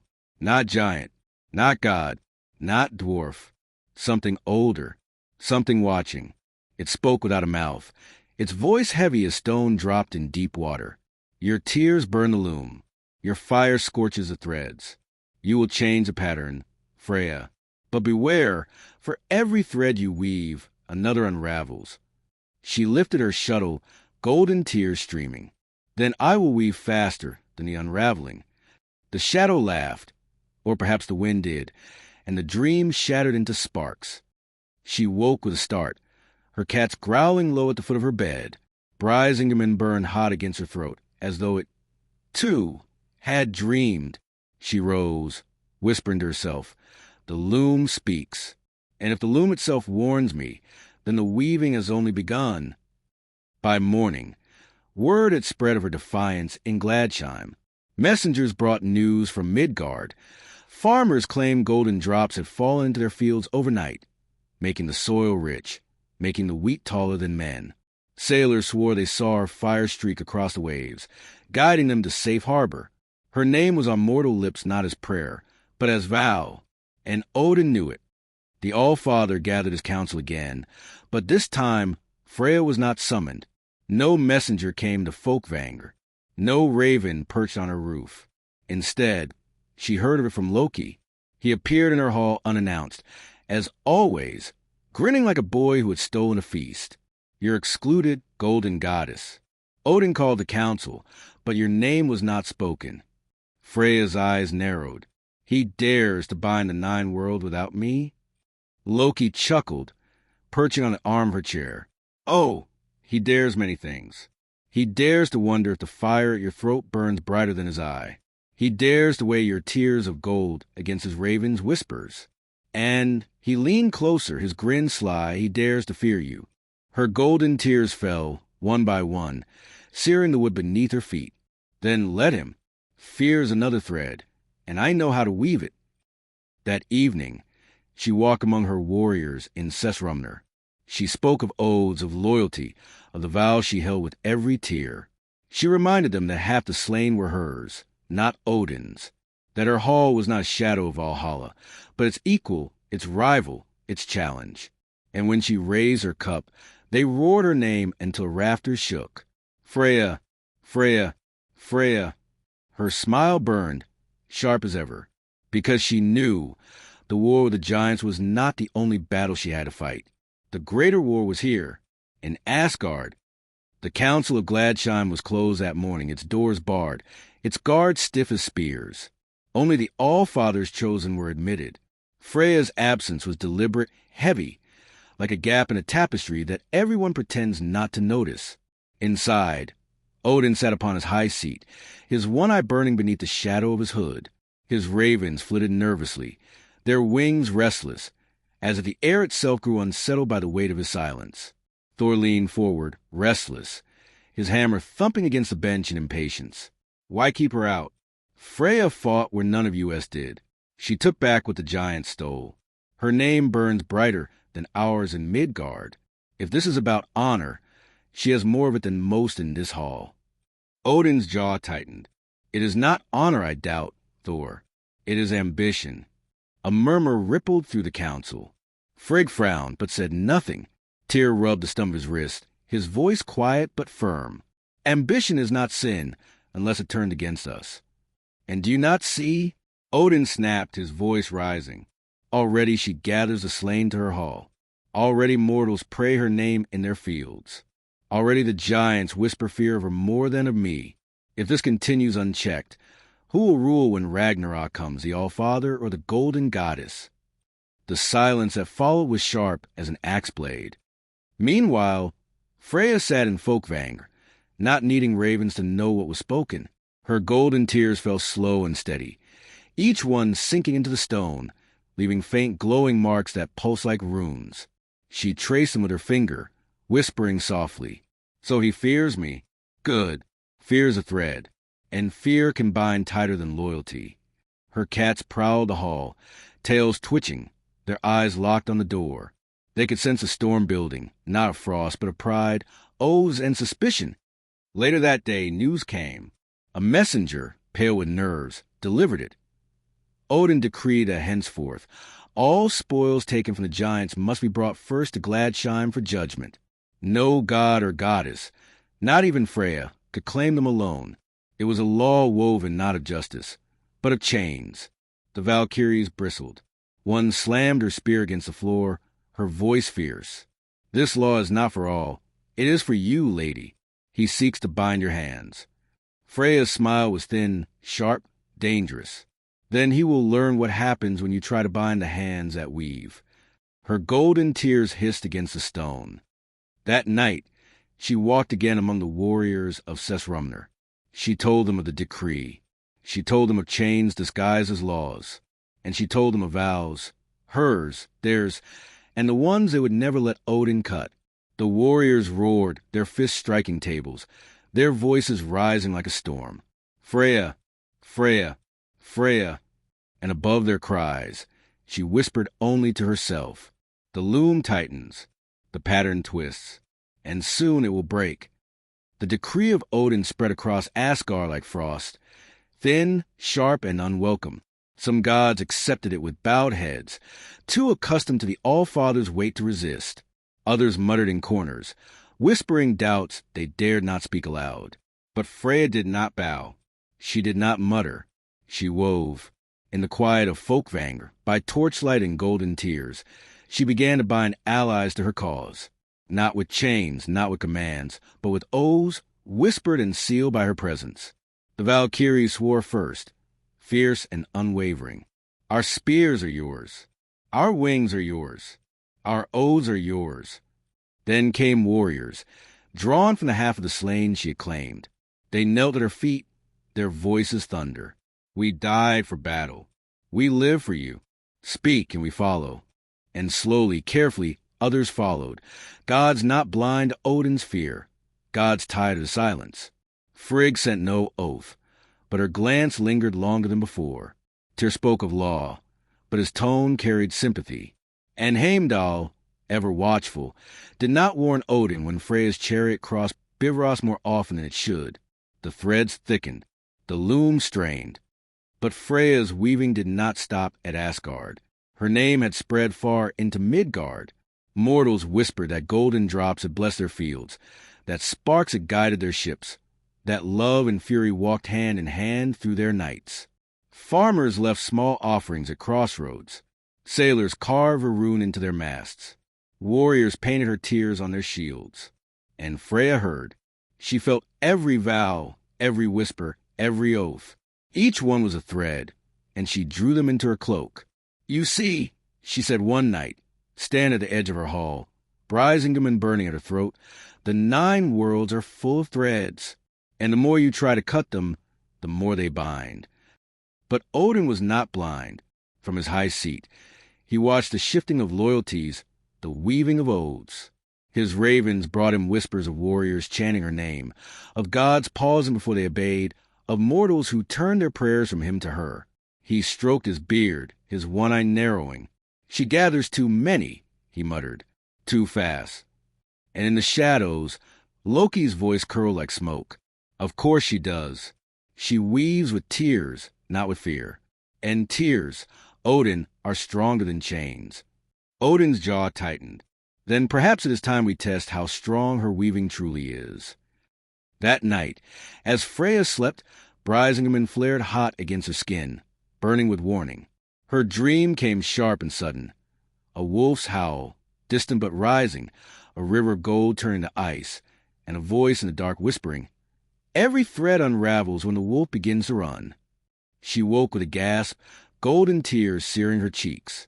Her cats hissed, their fur bristling, their eyes fixed on the shadows of the chamber.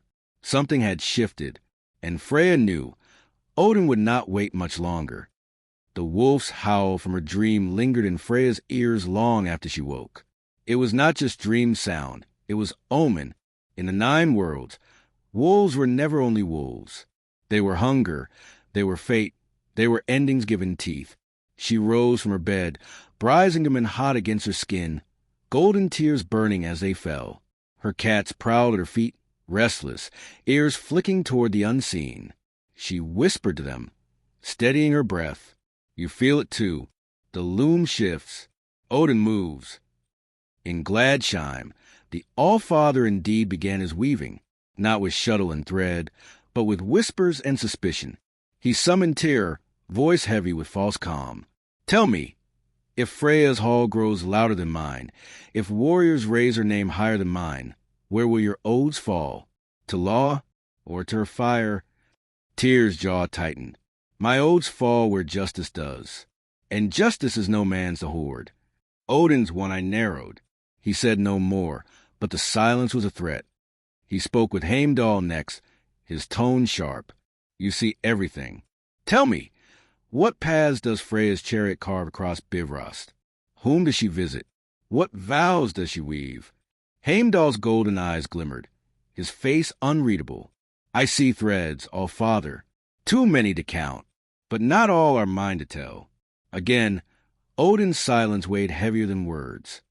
And always, Loki was there, grinning in the corners, feeding flame with oil.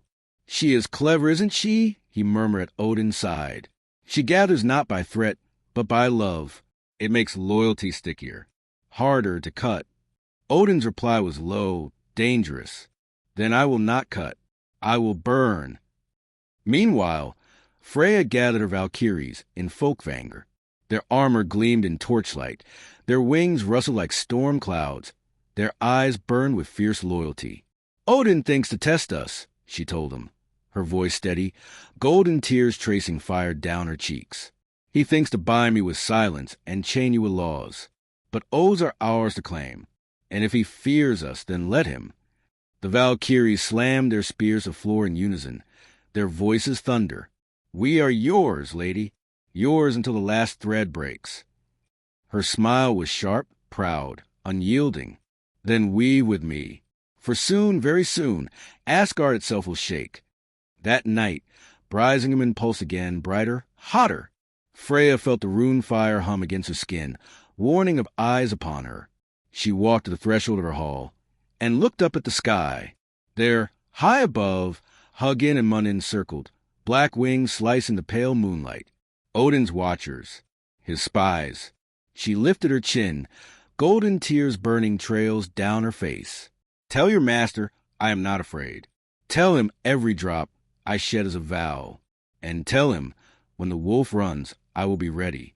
The ravens croaked, wheeled, and vanished into the night. And the silence that followed was heavy with promise, of war not with giants, but within the very heart of Asgard. The air over Asgard was tight, brittle, like ice ready to crack.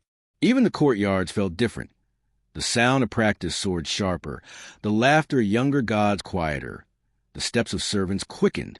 Everyone knew the All-Father watched more closely now, and everyone knew who he was watching. Freyja, in Folkvanger. She sat upon her high seat, Brisingamen glowing like dawn fire at her throat. Her Valkyries lined the walls, armor gleaming, their wings restless. The warriors of Sesrumner had gathered too, crowding the benches, their voices hushed but fierce. Freyja lifted her shuttle, golden tears blazing as they fell. Her voice rang through the hall. Odin fears us. He thinks his laws can chain what fire burns. He thinks silence will smother what thunder speaks. But hear me. Her gaze swept the room, her words cutting sharp. No chain can bind a vow. No silence can kill a name spoken in love and fury. We are more than his decree. We are fire. We are oath. We are gold. The hall shook with the roar of voices. Shields slammed against tables. Spears struck the stone floor, and the name of Freyja thundered louder than any storm. Far away in Gladsheim, Odin heard the echo. His ravens returned, their wings heavy with the sound. He sat in silence, his one eye burning, his fingers drumming on the arm of his seat. At last he spoke, voice low, measured, cold. If she will not yield, then let her be tested. If she will not bow, then let her be broken. I have held the 9 worlds together with silence and fear. But if she would unravel them with fire and tears, then we will see which thread holds stronger. Thor shifted in his seat, his jaw clenched, his hand tightening on Mjolnir. He said nothing, but his eyes betrayed unease. Frigg looked away, sorrow glinting in her gaze. And Loki, sprawled like a shadow at Odin's side, grinned wide. Oh, this is going to be beautiful. That night, Freyja dreamed again. She walked across a battlefield where no blood had dried, where every corpse still whispered its death cry. The sky above was torn, one half blazing with gold, the other drowning in shadow. And on the horizon, she saw a wolf, vast as a world, its paws shaking the earth, its jaws dripping starlight. It ran toward her, and as it came, she heard a voice, not Odin's, not Loki's, not Tigwem's. A voice deeper, older, colder. The wolf runs. The threads burn. Choose, weave, or cut. She woke, her golden tears burning hot against her skin. Brisingamen pulsed, alive, urgent. Her cats hissed. For bristling, eyes fixed on the darkness outside the hall. She rose, steady, unyielding. Odin moves his pieces, she whispered. So will I. And with that vow, the first threads of open war between Freyja and the Allfather were woven. Morning broke pale over Asgard, but the light carried little warmth. The courtyards of the gods were filled with unease, whispers darting between halls like nervous birds. Everyone felt it. The Allfather had tightened his grip, and the golden goddess was no longer a daughter of the council, but a rival in its shadow. Freyja stood at the gates of Folkvanger, her cloak heavy with threads unseen, her golden tears streaking her cheeks like molten runes. Brisingamen burned her throat, its light catching the dawn, casting long streaks of fire across the stones. The Valkyries assembled before her, their spears upright, their wings catching the pale sun. Sesrumner's warriors filled the courtyard, chanting her name, their shields clanging in rhythm. Freyja lifted her hand. Silence fell sharp, expectant. Odin has chosen silence as his weapon, she said, her voice carrying like thunder across the field. But silence does not frighten me. I have woven louder truths in battle. I have cut stronger chains in his decrees. If he believes I will bow, he has forgotten who I am. Her golden tears fell, each one hissing as it struck the ground. I am Freyja. I am vow and fire. And if the Allfather tests me, he will learn that my tears weigh heavier than his ravens. The roar that answered her shook the sky. But in Gladsheim, Odin heard that roar. His ravens brought the echo, their wings heavy, their eyes bright with unease. He sat upon his throne, his one eye gleaming like storm fire. She gathers too many, he murmured, too fast. She builds her hall louder than mine. Frigg stood at his side, her voice low. She builds not with fear, but with loyalty. That is why they follow. Odin's jaw clenched. Then loyalty must be broken. If she will not bow to silence, then let her bow to trial. And so he wove. Messengers were sent to Midgard, bearing decrees in his name. Tributes once offered freely to Freyja, offerings of harvest, of love, of vows, were now demanded for the Allfather's hall instead. Farmers were told their prayers would be ignored unless they bent to him. Warriors were told their valor would be lost to silence if they did not cry Odin's name in battle. It was theft in the guise of law, and Freyja knew it. Her golden tears burned as she listened to the reports brought to her hall. Her Valkyries seethed, their spears rattling. Her warriors struck their shields in fury. But Freyja only smiled, sharp and certain. If Odin would steal prayers as Thrym stole jewels, then let him. A stolen prayer burns brighter when reclaimed, and I will reclaim them all. That night, she sat before the fire in her hall, Brisingamen glowing, her cats curled at her feet. She closed her eyes, letting her tears fall into the flames. Each one hissed, then rose as golden smoke, carrying her vow into the night sky. Every prayer stolen will return. Every silence force will break. I will weave their voices louder than his ravens. And when the wolf runs, her voice tremble with fire. It will not be me who falls. The flames leapt higher, as though the 9 worlds themselves answered her. And in the distance, a howl rose again, low, vast, endless. The wolf was closer. The wolf's howl still rang in Freyja's ears when dawn lit the fields of Midgard. She did not wait for messengers, nor for whispers to return to her hall. She went herself, her chariot blazing across the sky, sparks trailing like comets, her cats roaring thunder as they ran. Mortals below lifted their faces, shielding their eyes, gasping in awe. Children pointed with wide eyes. Farmers fell to their knees, clutching soil that shimmered where her golden tears had fallen before. She landed in a village at the edge of the sea, where the smoke of hearths mixed with the salt of the waves. The people gathered quickly, murmurs rising. Freyja has come, the golden goddess, the one who makes the fields bloom.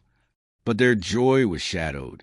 Their eyes darted nervously to a tall wooden post in the square. Upon it hung Odin's decree, carved deep in runes. All prayers, all offerings to Gladchime, fail and be forgotten. The people bowed their heads, ashamed, afraid.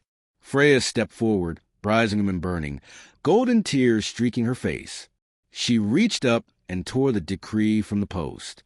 Though it cracked in her hand, the runes splintering, her voice rang clear. No vow made in love can be stolen by law. No prayer given freely can be chained by silence. If your voices are stolen, I will return them. If your oaths are cut, I will weave them anew. The crowd stirred, fear shifting into hope. A child whispered, "She is brighter than Odin's ravens." Freyja smiled through her tears. "Yes, and every tear I shed is for you." She stayed in the village that night.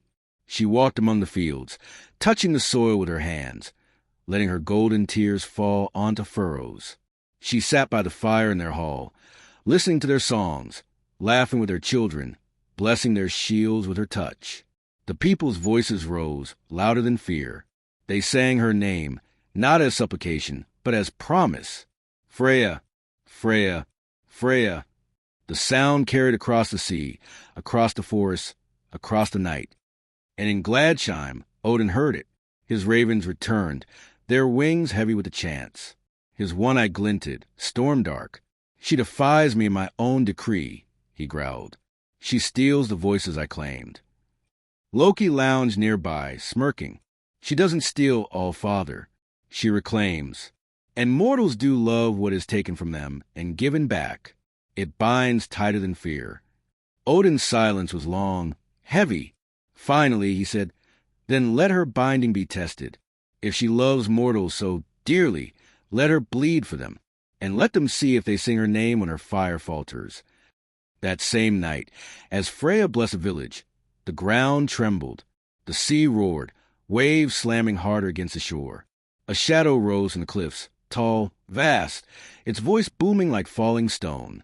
A giant had come, not Teach-Arwayam, not his kin, but another, sent perhaps by Odin's will or drawn by the fire of her growing power.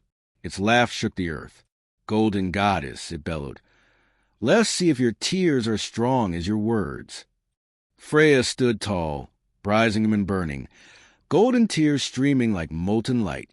Her voice cut through the roar. "Then you will drown in them." And with her warriors at her side, she strode into battle. Not in Asgard, but here, in the fields of Midgard, before the eyes of mortals whose voices she had vowed to protect. The earth shook beneath the giant steps. Each footfall cracked the ground, scattering stones and rattling the wooden huts of the seaside village. Mortals huddled together, wide-eyed, torn between terror and awe, for never had they seen gods and giants clash so near. The giant loomed like a cliff torn loose from the mountains, his skin pale as bone, his hair a tangled storm of black. His voice rolled like thunder. "Freyja, you dare defy the All-Father with your fire and your tears? Then face me, and let the mortals see how quickly their goddess falls." The people gasped. Some fell to their knees, clutching charms, muttering Odin's name in fear. Others clung to Freyja's gaze, desperate, waiting for her answer. Freyja stepped forward. Her cats hiss, their eyes blazing green fire. Brisingamen burned at her throat, casting arcs of golden light across the field. Her golden tears fell one by one, hissing into the soil until the earth itself seemed to glow. She lifted her chin, her voice sharp and ringing. You think my tears are weakness? You will drown in them before this night is done. The battle began with a roar. The giant swung a tree he had ripped from the cliffs, its roots still dangling. The blow split the air, crashing down toward the village square. Freyja raised her hands. Her golden tears surged, forming a blazing shield of light. The tree shattered against it, splinters exploding, the ground quaking. Mortals cried out, not in fear now, but in astonishment. She leapt forward, her cats bounding with her, their claws leaving sparks as they struck. She drove her spear, forged long ago in the forges of Alfheim, deep into the giant's leg. Golden fire burst from the wound, searing flesh, making the giant howl. You bleed fire, it bellowed. I bleed, Val, Freyja spat. The giant stumbled, but swung again, this time catching her shield of tears with enough force to send shock waves through the earth. The huts trembled. The mortals screamed. But Freyja did not falter. She let the tears fall faster, each drop striking the ground, rising as golden mist. The mist thickened, wrapped around the giant's limbs, binding him like molten chains. The giant roared, thrashing, straining. You cannot bind me forever. Freyja's voice rang clear, terrible in its beauty. Not forever, only long enough. And with a cry, she drove Brisingamen's fire through her spear, igniting the mist in a blaze of gold. The giant screamed as light engulfed him, the sound shaking the cliffs, rattling the sea. When the blaze faded, nothing remained but ash scattered across the fields. Silence fell. Then, slowly, mortals began to cheer. Their voices rose in disbelief, then in triumph, then in unbroken vow. Freyja, Freyja, Freyja.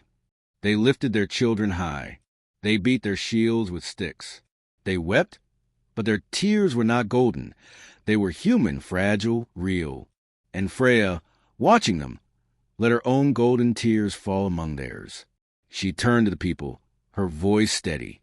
You see, no law, no silence, no All-Father can cut your prayers from me. As long as you remember my name, I will fight for you. The mortals chanted louder, their faith blazing like a second sun. And far away, in Gladsheim, Odin listened to his ravens. His jaw clenched. His silence grew heavier, darker, more dangerous. Loki smirked at his side, murmuring, Well, she bled for them and they only love her more. Odin's one eye gleamed, storm-dark. Then love itself will be her undoing. The village did not sleep that night. Fires burned high, not in fear but in celebration. The air was filled with song, with the beating of drums, with the voices of mortals who had seen a goddess fight for them with her own tears. Freyja walked among them, her cats at her side, Brisingamen glowing softly against her throat. She laid her hand on the shoulders of warriors, blessing their shields. She pressed her golden tears into the palms of mothers, telling them they would never be forgotten. She bent low to children, whispering, Your names are woven into the loom, bright as fire. Fear nothing. Everywhere she stepped, the soil seemed to shimmer faintly, as if marked forever by her presence. By dawn, the people had raised a small shrine of stone and wood in the center of the square. They carved her name into it, crude but fierce, and placed offerings of grain, fish, and flowers before it. Not a shrine of Odin, not a shrine of Thor, a shrine of Freyja. Far above, Gladsheim grew restless. Odin's ravens carried news of the shrine, of the chants that echoed louder than prayers to his name. His council muttered uneasily, some frowning, some silent. Thor spoke bluntly. She saved them. You did not. Why should they not honor her? Odin's one eye burned, but he did not strike Thor for his words. He only said low and cold, because honor breeds loyalty and loyalty breeds power, and power divides the 9 worlds. Frigg's voice was soft, but unyielding. Perhaps the worlds do not divide. Husband, perhaps they weave tighter, if we let them.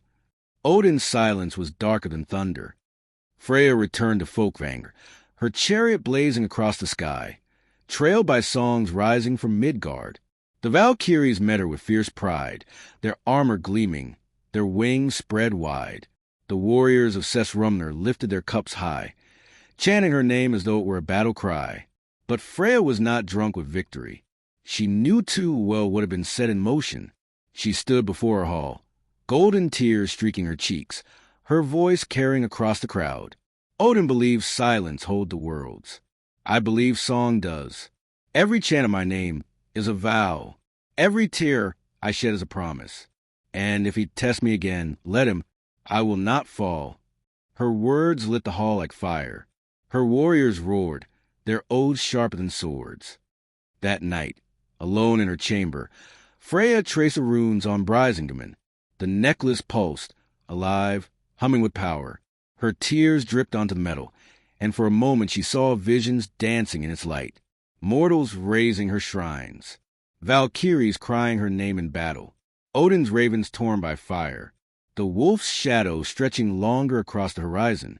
She whispered to the jewel, the loom strains, the pattern twists, and I will weave until my tears run dry. The jewel glowed, answering her vow. But elsewhere, in the deep forests of Midgard, other whispers stirred. Not all mortals sang Freyja's name with love. Some, fearful of Odin's wrath, gathered in secret to tear down her shrines, muttering prayers to the All-Father, begging him to forgive their neighbors' defiance. One such whisper carried across the roots of Yggdrasil itself, reaching Gladsheim like smoke. Odin smiled coldly when he heard it. Love divides as surely as fear. And division, he murmured, is the sharpest thread of all. The fires of Midgard still burned in celebration, but shadows crept where the light did not reach. In the corners of villages, behind shuttered doors, whispers grew. Will Odin punish us? Is it wise to chant her name so loudly? She is bright, yes, but the All-Father is older, stronger. His silence is heavier than her fire. Fear braided itself with devotion. Some built shrines to Freyja in the open squares. Others, trembling, tore them down at night, praying that Odin would not see their neighbors' boldness reflected in their own silence. The division had begun. In Gladsheim, Odin's one eye glimmered with cold satisfaction. His ravens perched uneasily on his shoulders, as if even they disliked the storm that brewed in his mind. Love divides, he said softly, as surely as fear. Let her think she gathers strength. Let her weave tighter. The tighter the weave, the more it frays when the wolf runs. Thor shifted, his jaw tight. You speak of wolves too often, father. Is it her you fear, or what comes after her? Odin did not answer. His silence was enough. Freyja felt it too. She stood at the edge of Folkvanger that night, her cats restless at her feet, Brisingamen burning against her chest. Her golden tears fell into the earth, each one hissing, leaving small glowing marks like fireflies trapped in stone. She whispered to herself, they chant my name, but some hide it. They build my shrines, but some destroy them. Odin weaves division into their fear. Her hand tightened on the necklace. But every torn shrine is rebuilt brighter. Every hidden prayer is louder when spoken again. He cannot stop what has begun. That night, she dreamed once more. The battlefield stretched before her, but this time it was not giants or mortals who clashed. It was gods, shields slamming against shields, spears striking sparks against spears. And above them loomed the wolf, larger than mountains, its jaws dripping fire and shadow alike. The wolf did not choose. It devoured all. And in the dream, Freyja wept golden rivers. Each tear turned a thread, weaving across the battlefield, binding gods and mortals together. But for every thread she wove, Odin's ravens pecked at the edges, tearing holes, widening them into rifts. She woke with a cry, her tears burning her cheeks. The wolf comes, she whispered, and Odin weaves against me even in dreams. At dawn, the Valkyries found her standing before Sesrumner, her cloak heavy with vow, her eyes burning with fire. Odin thinks love divides, she told him, her voice sharp, her tears glowing as they fell. Then let us show him. Love binds stronger than his silence, stronger than his fear. If he would test us, let him. My tears are endless. My vow is endless. My fire is endless. The Valkyries slammed their spears to the ground, their voices thundering her name until the sky itself shook. And in that roar, the vow was sealed. The war between Freyja and Odin was no longer hidden.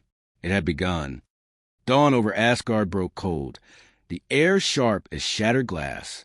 The halls of the gods seemed quieter than usual, though not with peace, with waiting, as though every stone of Gladsheim, every branch of Yggdrasil, leaned forward to see which thread would snap first. Freyja stood at the threshold of Folkvang, Brisingamen blazing at her throat, golden tears streaking her face. Her Valkyries gathered around her, their armor bright, their wings tense, their eyes burning with fierce devotion. The warriors of Sesrumner filled the courtyard, shields in hand, voices low but steady. A messenger from Midgard had arrived before dawn, trembling as he delivered the news. Odin's men had begun tearing down shrines to Freyja in villages across the land, declaring them forbidden under the All-Father's decree. Farmers who resisted were beaten. Warriors who spoke her name were silenced.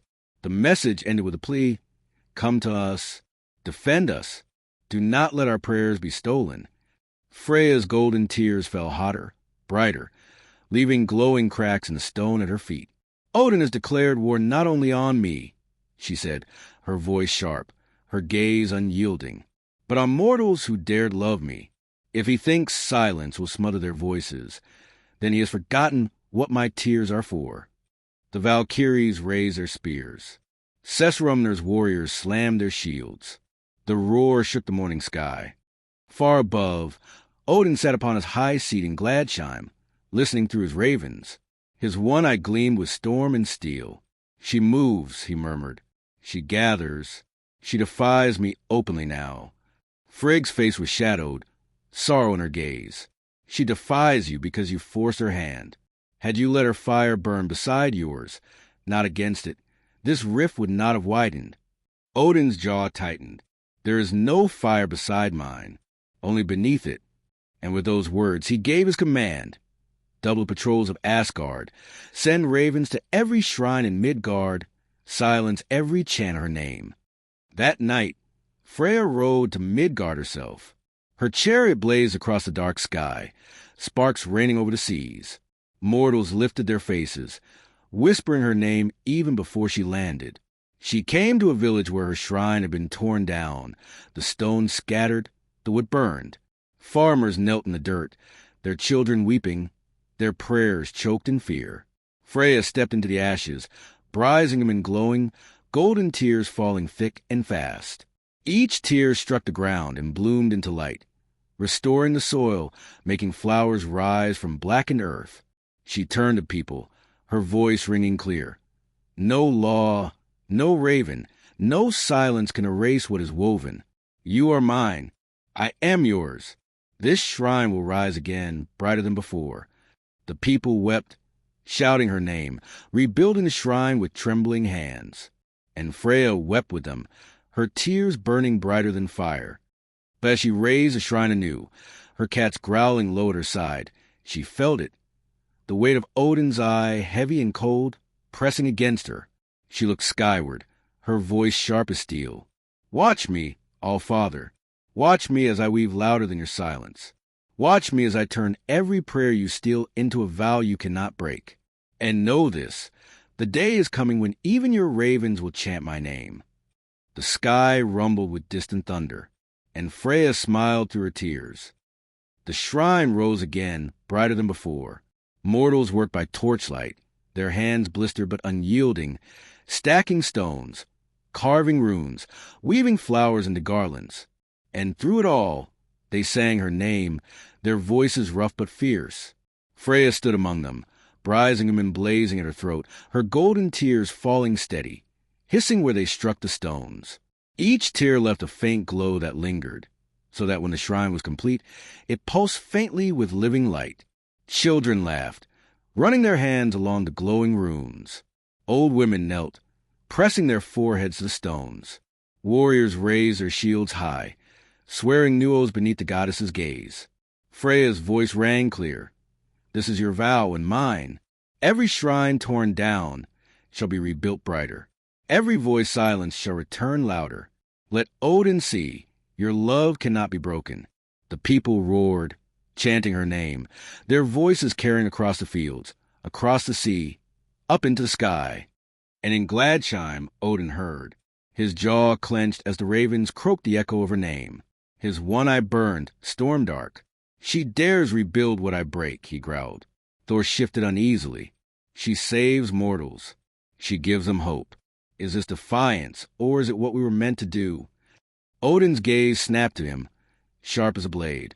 It is rebellion, and rebellion spreads. He raised his hand. If she will not yield, then let her face trial. Not with whispers, not with laws, with war. The council stirred uneasily, but none dared speak against him. None except Loki, lounging at the edge of the firelight, smirking. Oh, yes, the trickster drawled. Send war against the golden goddess who bleeds for mortals. Let the 9 worlds watch you crush the only one who still wins their love. I'm sure that will end well. Odin's silence was colder than ice. Back in Midgard, Freyja lingered long after the shrine was raised. She sat by the fire with the villagers, sharing their bread, listening to their stories.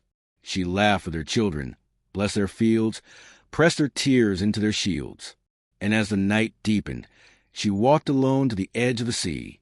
The waves crashed against the shore, dark and restless. Her cats prowled behind her, their fur bristling. She whispered into the wind, Odin will strike. I feel it. He will not allow my weaving to grow unchecked. But let him come. My tears will burn his silence. My vow will cut his chains.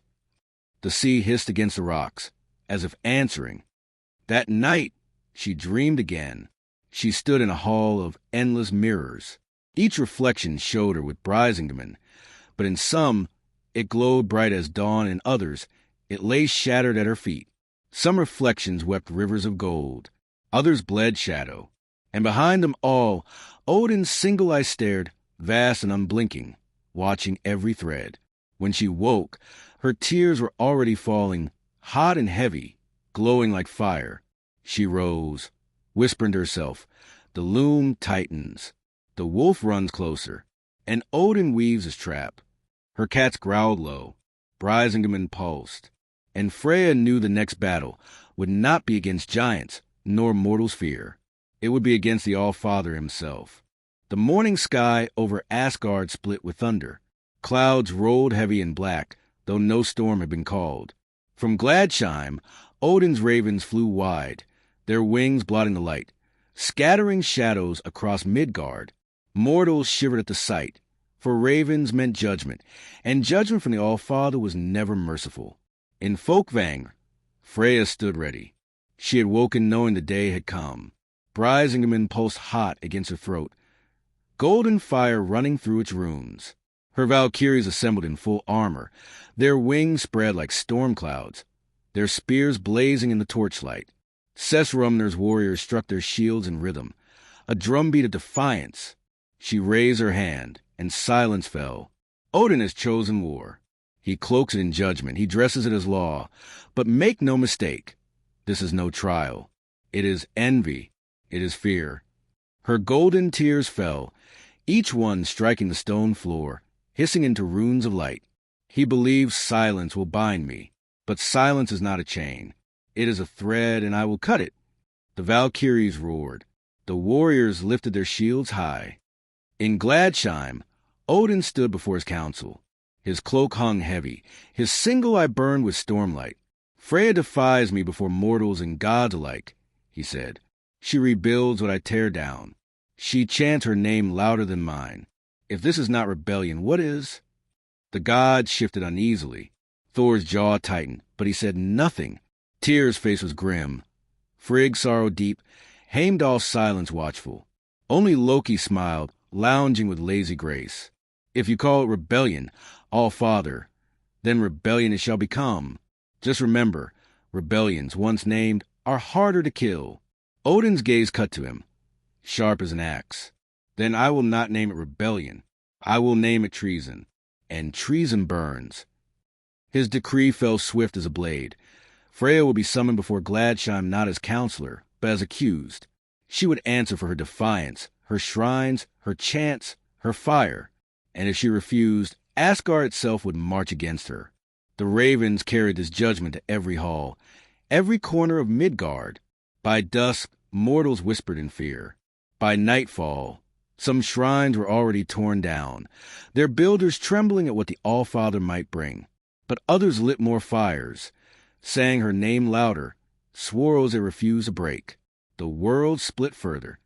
Freyja received a decree at Folkvanger. The raven that bore it perched at her window, its eyes black as storm, its beak sharp as law. She read the carved runes, her golden tears burning brighter as each word sank. Accused, summoned, threatened. When she finished, she tore the decree in half. Her voice rang through the hall. If Odin calls me accused, let him. I will not kneel in Gladsheim. I will not wear silence like chains. If he wants war, let him bring it, and let the 9 worlds see whose fire burns brighter. The hall thundered with roars of defiance. Shields clanged, spears struck stone, voices rose like storm. And above them all, Freyja lifted Brisingamen high, its fire blazing gold. Odin calls me traitor. I call him coward, and I will not break. The raven shrieked and flew back to Gladsheim, its wings heavy with her words. When Odin heard them, his jaw clenched. His silence was darker than thunder, colder than ice. And in the shadows, Loki's grin widened. Oh, this will be beautiful. Gladsheim roared with the sound of steel. Odin's decree had been spoken, and now the gods prepared. Shields were polished until they gleamed like mirrors. Spears were sharpened until their tips could split hairs. The sound of hammers echoed as dwarven-forged armor was fitted to those who would march beneath the All-Father's banner. Thor strode through the hall, Mjolnir in hand, his brow furrowed. We prepare to fight her? Freyja, who stood with us against the frost, who shed her fire for the 9 worlds. Odin's one eye flashed. We prepare to fight treason, not Freyja. Remember that. Thor clenched his jaw, but said nothing more. Yet his silence was uneasy, heavy with doubt. In Folkvang, the preparations were different. Freyja's warriors did not polish steel for vanity, nor sharpen blades for show. They swore oaths. They carved runes of vow into their shields. They dipped their spearheads into bowls where Freyja's golden tears had fallen, binding them with fire. The Valkyries moved among them, their wings spread wide, their voices fierce as they sang the songs of loyalty. The sound shook the rafters of Sesrumner, a storm of voices stronger than any decree. Freyja walked among them, her cloak heavy with unseen threads, Brisingamen blazing against her throat. She touched each warrior's shoulder, blessing them with fire and vow. You fight not for me alone, she told them. You fight for your names, for your voices, for the right to weave your own fate. Odin calls me traitor, but it is not I who fears oaths. It is not I who fears love. He fears you. He fears us. The hall roared in answer. In Midgard, the division deepened. Some mortals destroyed Freyja's shrines in terror. Their prayers whispered to Odin, begging his mercy. But others rebuilt them twice as tall, twice as bright, their chants echoing through the night. Freyja, Freyja, Freyja. Songs spread faster than ravens, traveling from village to village, carried on the lips of sailors, the drums of farmers, the oaths of warriors. Even those who feared whisper her name in secret, tucking charms beneath their beds, hiding her runes in their clothes. The All-Father's silence weighed heavy. Her fire burned louder. The 9 worlds tilted. That night, Freyja stood before the gates of Folkvanger, her cats restless at her feet, her Valkyries at her back. She looked skyward, her golden tears streaming like molten stars. Odin weaved his war, she whispered, but I weave mine. His silence will not break me. His chains will not hold me. And when the wolf runs, her voice cut like fire, he will find me standing. Brisingamen blazed, its light streaking across the sky. And in Gladsheim, Odin felt it. a fire brighter than his storms, burning, unbroken, unbowed. His jaw tightened. His hand clenched around his spear, Gungnir. "So be it," he muttered. "Let the 9 worlds bear witness." The skies over Asgard split with fire. Bifrost itself trembled, its colors flickering under the weight of war. The banners of Odin streamed in the storm, black ravens stitched in silver, while across the plain the banners of Freyja blazed gold, the shape of Brisingamen woven into their cloth. 2 armies faced one another, not giant against god, not shadow against fire, but god against god, oath against oath. Thor stood uneasily among Odin's host, Mjolnir in hand, his gaze flicking toward Freyja's ranks. He remembered fighting beside her, remembered her tears burning brighter than any forge. His grip tightened, but he did not raise his hammer. Heimdall watched in silence, his eyes seeing threads too tangled to name. Tyr clenched his fist, the stump of his wrist aching as if remembering old sacrifices. And Loki? Loki smiled, weaving to the edges of both camps, delighting in the storm to come. Freyja strode to the front of her warriors. Brisingamen blazed at her throat, golden tears streaking her face like molten runes. The Valkyries gathered behind her, their wings spread, their spears gleaming. Sessrumner's warriors slammed their shields, the sound rolling like thunder. She raised her voice, sharp as steel, clear as dawn. "Odin calls me traitor, but it is not I who fears oaths. It is not I who fears love. It is he who fears you. Your voices, your vows, your fire. He would silence them. I would weave them. Choose now silence or vow, raven or flame." Her warriors roared, their chant shaking the sky. "Freyja! Freyja! Freyja!" Odin raised Gungnir, his spear, its tip burning with stormlight. His single eye glared across the field, his voice booming. "You stand accused, Freyja. You stand against Asgard, against law, against me. Yield now or be broken." Freyja's golden tears hissed where they struck the earth. She lifted her chin, her voice ringing clear. "I yield nothing." And with those words, the storm broke. The armies clashed with a roar that shook the 9 worlds. Spears met shields. Blades struck sparks. Valkyries dove from the sky, wings blazing, their cries fierce as thunder. Odin's warriors surged forward, their shields locked, their voices chanting his name. Freyja's warriors met them with fire. Every oath sworn in Sessrumner burned in their blades. Every tear she had shed blazed in their shields. Mortals watching from afar swore they saw the earth glow beneath her army's feet, as though her tears themselves had soaked into soil, binding it to her cause. At the heart of it, Odin and Freyja's eyes met, storm against fire, silence against vow. The battle raged, but even as steel clashed and fire roared, one truth was clear. This was no longer merely war. This was the breaking of fate itself. The plain between Folkvangr and Gladsheim smoldered like a forge left untended. The clash had ended with no victor declared, but the air still trembled with the weight of oaths broken and oaths remade. Ash lay heavy upon the grass. Sparks drifted in the wind, and the ground was etched with glowing cracks where Freyja's golden tears had fallen. The warriors of both sides limped back to their halls, their shields dented, their armor scorched, their voices hoarse from chanting names, some Odin's, some Freyja's. The 9 worlds will remember this day not as a battle against giants or shadows, but as the day Asgard itself tore against its own heart.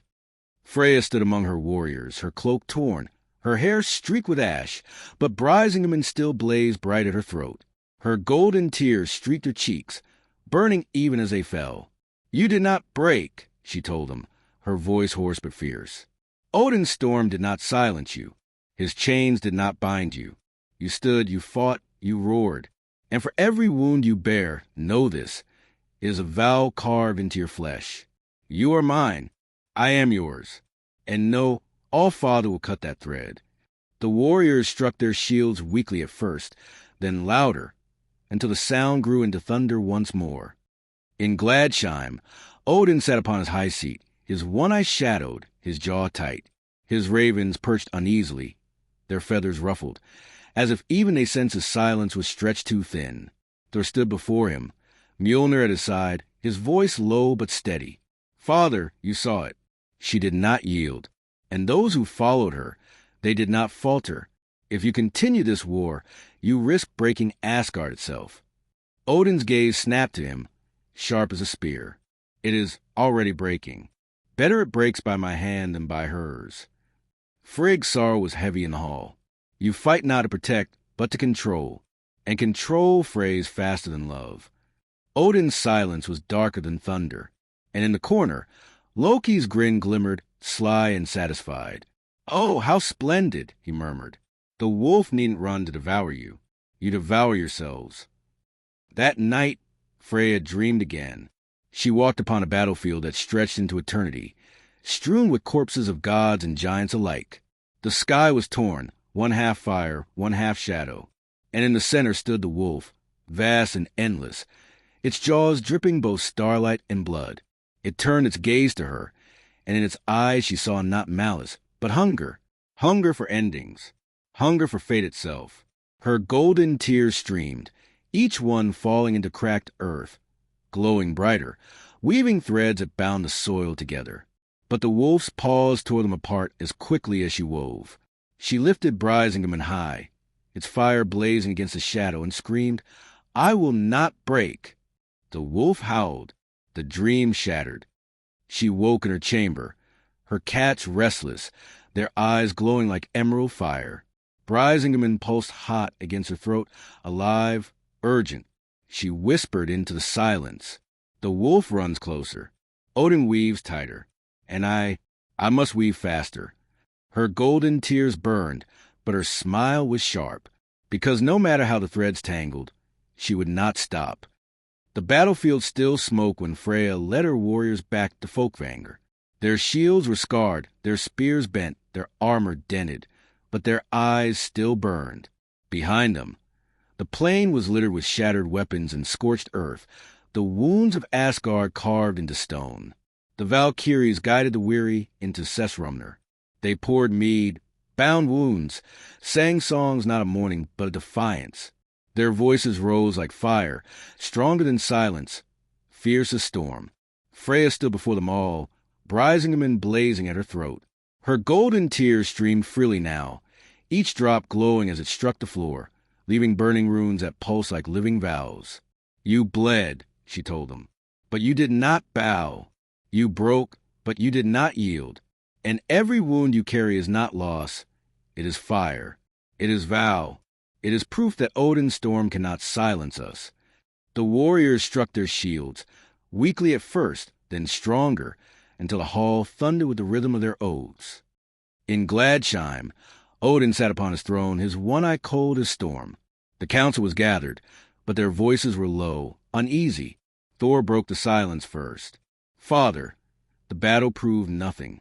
You did not break her. You only strengthened her. Her warriors chant louder. Her mortals pray harder. Even in defeat, she gains." Odin's jaw clenched. Then she has not yet been defeated. Freyg's voice cut through, soft but sharp. "You risk tearing Asgard apart. Already the halls whisper. Already the gods divide. You think you hold the threads, but they slip through your fingers." Odin's silence was heavy, darker than thunder, and from the shadows, Loki laughed. "Oh, how delicious! 2 fires burning in the same hall, one golden, one storm. Tell me, All-Father, how long before the whole loom catches flame?" Freyja's strength spread beyond her hall. In Midgard, shrines rose faster than Odin's men could tear them down. Farmers carved a rune into their plows. Warriors painted golden tears on their shields. Sailors raised her name in storms. Even those who feared whisper her name in secret, hiding charms beneath their tunics, pressing her symbol into the soil. Every act of devotion, great or small, was a thread, and Freyja wove them all. Yet she knew Odin would not stop.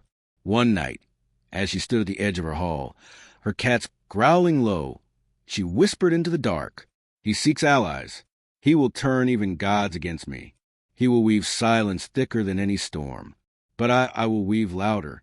Her golden tears fell, blazing like meteors, sinking into the earth until the plain itself seemed to glow beneath her feet. And far away, in the cold shadows of Jotunheim, Odin's ravens perch upon the shoulder of a giant king. Their whispers curl like smoke, weaving promises, stirring hunger. The giant's laugh rolled like thunder. If the All-Father offers war, then let us feast on it. The ravens croaked, their black wings rising into the night, and the 9 worlds tilted further toward the breaking. The night over Asgard burned with quiet tension. The plain where gods had clashed was still scarred. The air, heavy with the memory of vows, shouted louder than storms. Yet Odin was not idle. His silence was never empty, it was always weaving. In the shadowed halls of Gladsheim, he met with those whose loyalty still bent toward him. His ravens circled above, their eyes glinting, their wings stirring the air with unease. "Tyr," Odin said, his voice heavy as thunder, "you swore oaths the law above all. Freyja's defiance shatters law. Will you let her tear the fabric of Asgard unchecked?" Tyr's gaze was hard, his jaw set. Law binds gods as well as mortals. If you twist the chains of fear, it is not law, it is tyranny. Odin's one eye narrowed. "Then you would side with her?" "I side with justice," Tyr replied, "and justice burns in her tears." The silence that followed was sharp as a blade. Others he courted with more care. Heimdall, watchful, ever silent, received his summons. "You see all," Odin said. "You hear all. Tell me, what threads does Freyja weave? What oaths does she claim?" Heimdall's golden eyes glimmered. "I see threads, yes. Too many to count. Some shine with loyalty, some with love, some with fear. But the brightest are hers." Odin's hand tightened on Gungnir. "Then cut them." But Heimdall did not move. He only turned away, and the silence he left was answer enough. When persuasion failed, Odin reached beyond Asgard. His ravens flew to Jotunheim, their black wings slicing through the night. They landed upon the shoulder of a giant king, their whispers curling like smoke, their promises sharp as hunger. "She grows bold," they croaked. "She weakens the All-Father. Aid him, and Asgard will repay its debt." The giant laughed, his voice rolling like an avalanche. "A debt from Odin? That is a treasure rarer than gold." Yet hunger stirred in his chest. What with Freyja meant fire, and fire meant feast. He lifted his horn and roared to his kin, "Sharpen your axes. The golden goddess bleeds for mortals. Let us see if she bleeds for giants." The mountains trembled with their laughter. Far away, in Folkvang, Freyja felt a shift. Brisingamen pulsed hot against her throat, her golden tears falling faster, brighter, each one searing the stone beneath her feet. She whispered to her Valkyries, "Odin courts giants. He would rather dine with those who once sought to burn Asgard than let me weave freely. He fears my vow more than their hunger." The Valkyries snarled, their spears rattling. "Then let him bring his wolves, his ravens, his giants. We will not bow." Freyja's smile burned sharp. "No, we will not." That night, she stood alone upon the plain where the battle had raged. The scars still glowed faintly, lines of fire etched into earth by her tears. She touched the soil, whispering, "Odin weaves against me. The giants stir. The wolf runs closer. But I will weave louder, faster, fiercer. My vow will not break." The wind carried her words. The stars seemed to tremble.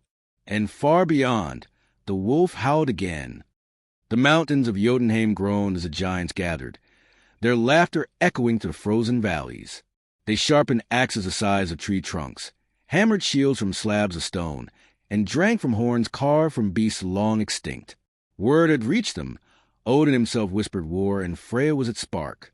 In Gladsheim, Odin sat in silence as his ravens returned.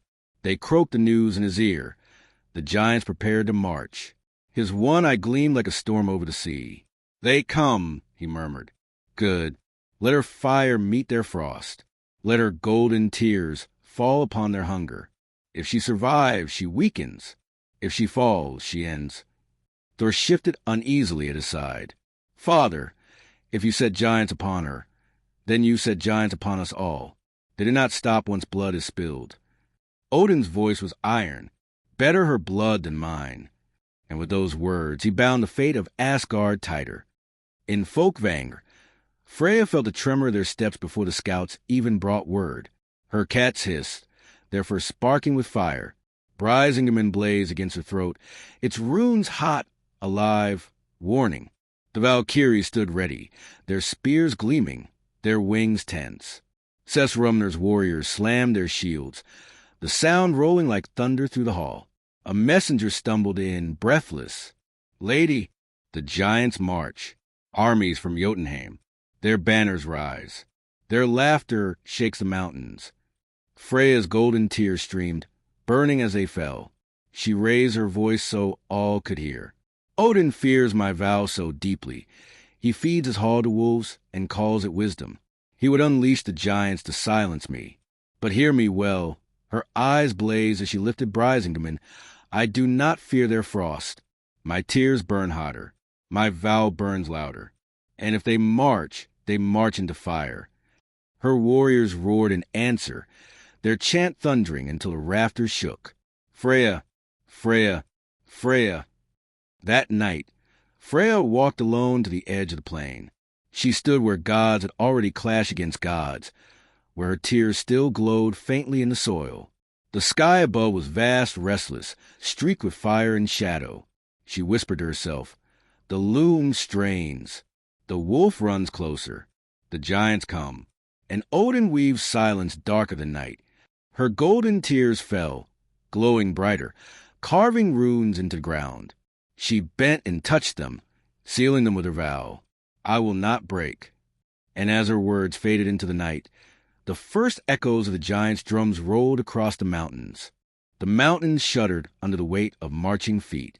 The giants poured from Jotunheim like an avalanche, their voices booming across the valleys, their laughter rolling like thunder. They carried axes that could split ships, shields that could block out the sun, and hunger that no feast could sate. In the heart of their horde, the giant king strode tall, his crown forged of ice and bone, his eyes cold as frozen seas. He roared to his kin, "Odin whispers war. The Allfather feeds us fire, and we will feast on gold and blood alike." Their chant shook the roots of Yggdrasil. In Gladsheim, Odin listened from his high seat. His ravens perched uneasily, their feathers ruffled. Thor stood grim, Mjolnir heavy in his hand. "Father," he said, "you have unleashed frost into our fields. Giants do not march in silence. They do not stop where you command. They will burn as much of Asgard as they burn of her. Odin's one eye burned, cold as storm. Let them fire test steel. If she bends, she was never strong enough. If she breaks, then the loom unravels as it must." Frigg turned from him. Sorrow darkened her eyes. "You are not testing her. Husband, you are breaking us all." But Odin did not answer. His silence weighed heavier than her words. In Folkvang, the drums of the giants reached Freyja's hall. Her Valkyries stood in rows, their armor gleaming, their wings spread like storm clouds. Sesrumner's warriors slammed their shields, their chant fierce as fire. Freyja stood before them, Brisingamen blazing, her golden tears falling thick and fast, each one carving runes of light into the stone. "The giants march at Odin's whisper," she told them, her voice ringing through the hall. "But they will not march unopposed. They think to feast on our fire. They think to drown our vow. But hear me," her tears hissed as they struck the floor, "I will drown them in gold. I will weave fire into their frost. And they will learn, vow burns louder than silence." Her warriors roared, their voices carrying out into the night, rising to meet the drums of Jotunheim. That night, she dreamed again. She walked upon a battlefield not yet fought, its air thick with frost and fire. The wolf's howl rose closer, louder, shaking the sky itself. She saw Odin's spear gleaming in the distance, saw giants falling in heaps, saw her Valkyries soaring like comets. And in the center of it all, Brisingamen blazed like a sun. She reached for it, but when her hand touched the jewel, it split in two, threads spilling out, unraveling into fire and shadow alike. She woke with a cry, her tears scorching her cheeks. Brisingamen still pulsed hot at her throat. Whole, but the dream clung like frost. She whispered to herself, "The loom strains, the wolf runs, and the battle is upon us." Her cats growled low. The giant's drums thundered louder, and Freyja smiled through her tears. Let them come. The first drums of Jotunheim reached the borders of Asgard at dawn. Their thunder rolled across the plains like avalanches breaking mountains. Each beat a promise of blood. Ravens scattered before the sound, their black wings trembling, as if even they feared the storm that approached. From her hall in Folkvangr, Freyja watched the horizon darken. Giants marched in endless lines, their banners woven of bone and frost, their axes glinting with ice that never melted. The ground shook beneath their steps, and the air grew colder with every league they crossed. Her Valkyries stood at the gates, their spears raised, their wings spread like storm clouds. Sessrumner's warriors slammed their shields in rhythm, answering drum with drum, vow with vow. Freyja lifted Brisingamen high. Its fire burned against the frost, its runes blazing gold. Her golden tears streamed, each drop falling into the soil, glowing brighter, binding the earth to her cause. They march at Odin's whisper, she said, her voice sharp as steel. But they march into my vow. Let them bring their frost. I will answer with fire. Let them bring their hunger. I will answer with tears. Let them bring their silence. I will answer with song. Her warriors roared, the sound shaking the sky. In Gladsheim, Odin listened from his high seat. His one eye gleamed storm-dark as his ravens croaked the news. They near her hall, they whispered. The giants come. Odin's silence stretched heavy as chains. Thor shifted uneasily beside him, Mjolnir heavy in his hand.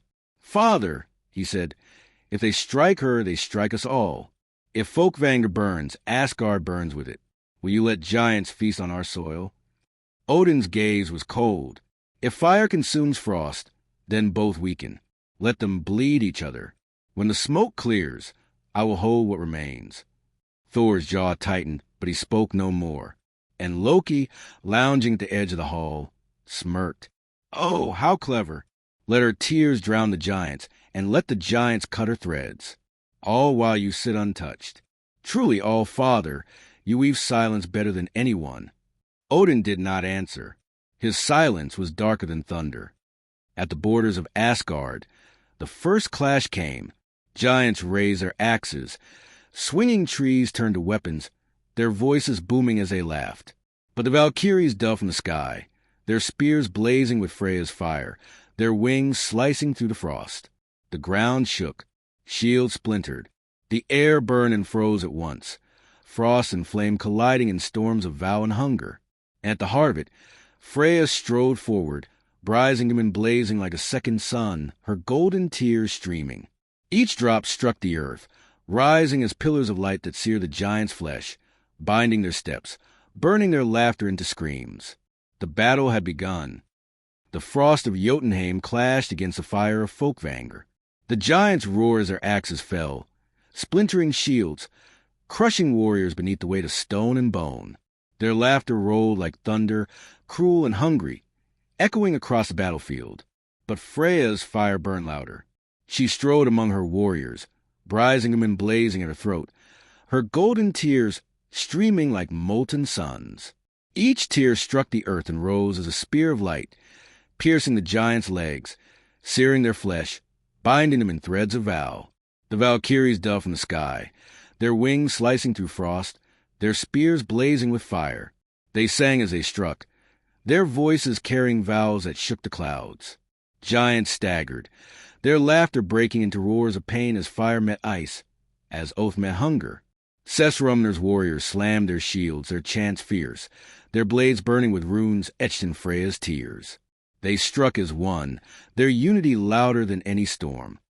At the front, Freyja faced the giant king. His crown of ice glinted under the fading sun, his eyes cold, his laughter booming. "Golden goddess," he thundered, raising an axe larger than a ship's mast. "Your tears are jewels, but jewels cannot stop hunger." Freyja's golden tears burned as they fell, carving runes into the soil. She raised Brisingamen high, its light blinding, its runes alive. "Then choke on vow," she cried. "For my tears are not jewels, they are fire." She hurled her hand forward, and the tears upon the ground blazed into a river of gold. It rushed across the battlefield, searing frost, burning through ice, binding giants in chains of flame. The giant king roared as the fire surged up his legs, cracking his armor of ice. His laughter faltered, his axe shuddered. For the first time, his eyes widened, not with hunger, but with fear.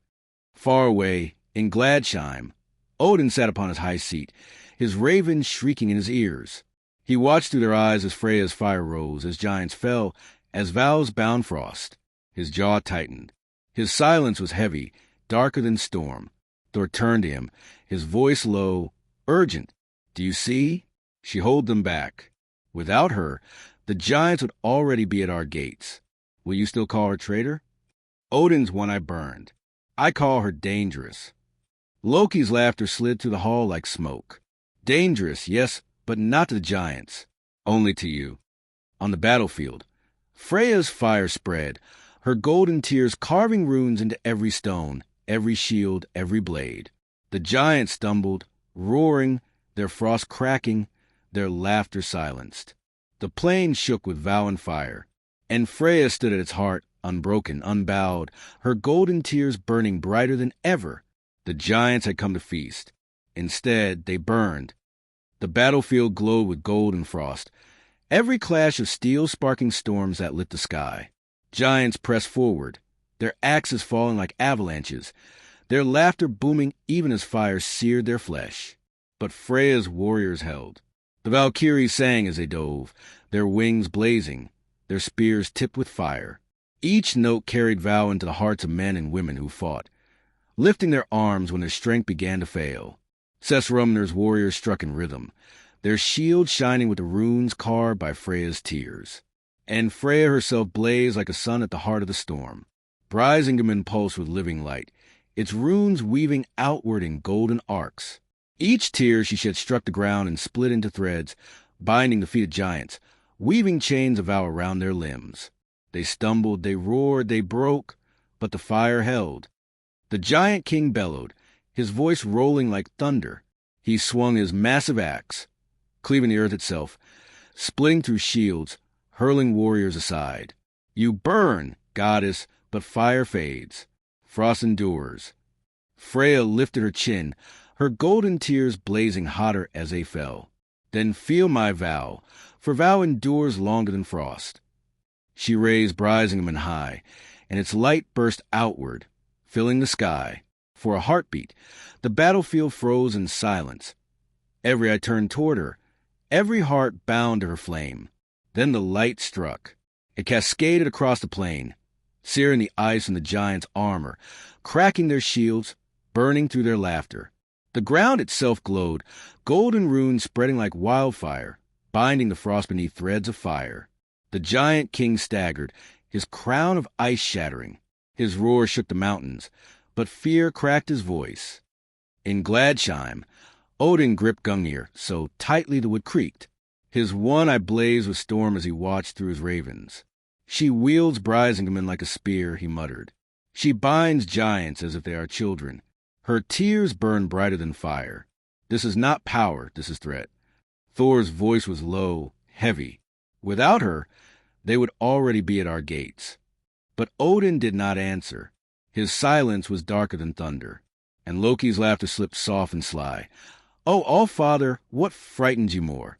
That she burns too brightly, or that she burns where your storm cannot reach?" The battle raged through the night, frost against fire, vow against hunger. By dawn, the plain was scorched and cracked, littered with the corpses of giants, their laughter silenced. Freyja stood unbroken at its heart, Brisingamen blazing, her golden tears still falling, each one sealing the soil with vow.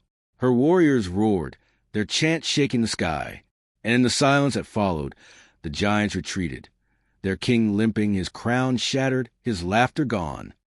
The frost giants staggered back across the plain, their laughter gone, their howls heavy with rage and shame. The once proud king limped, his shattered crown dripping with melted ice, his great axe scorched by fire. Each step shook the ground, but no longer with hunger, only with defeat. From the gates of Folkvangr, Freyja's warriors roared their triumph. The Valkyries lifted their spears skyward, their wings glinting with dawn. their voices carrying vows that echoed to the 9 worlds. Sesrumner's fighters struck their shields in rhythm, the sound rolling like thunder across the battlefield. And at the center stood Freyja.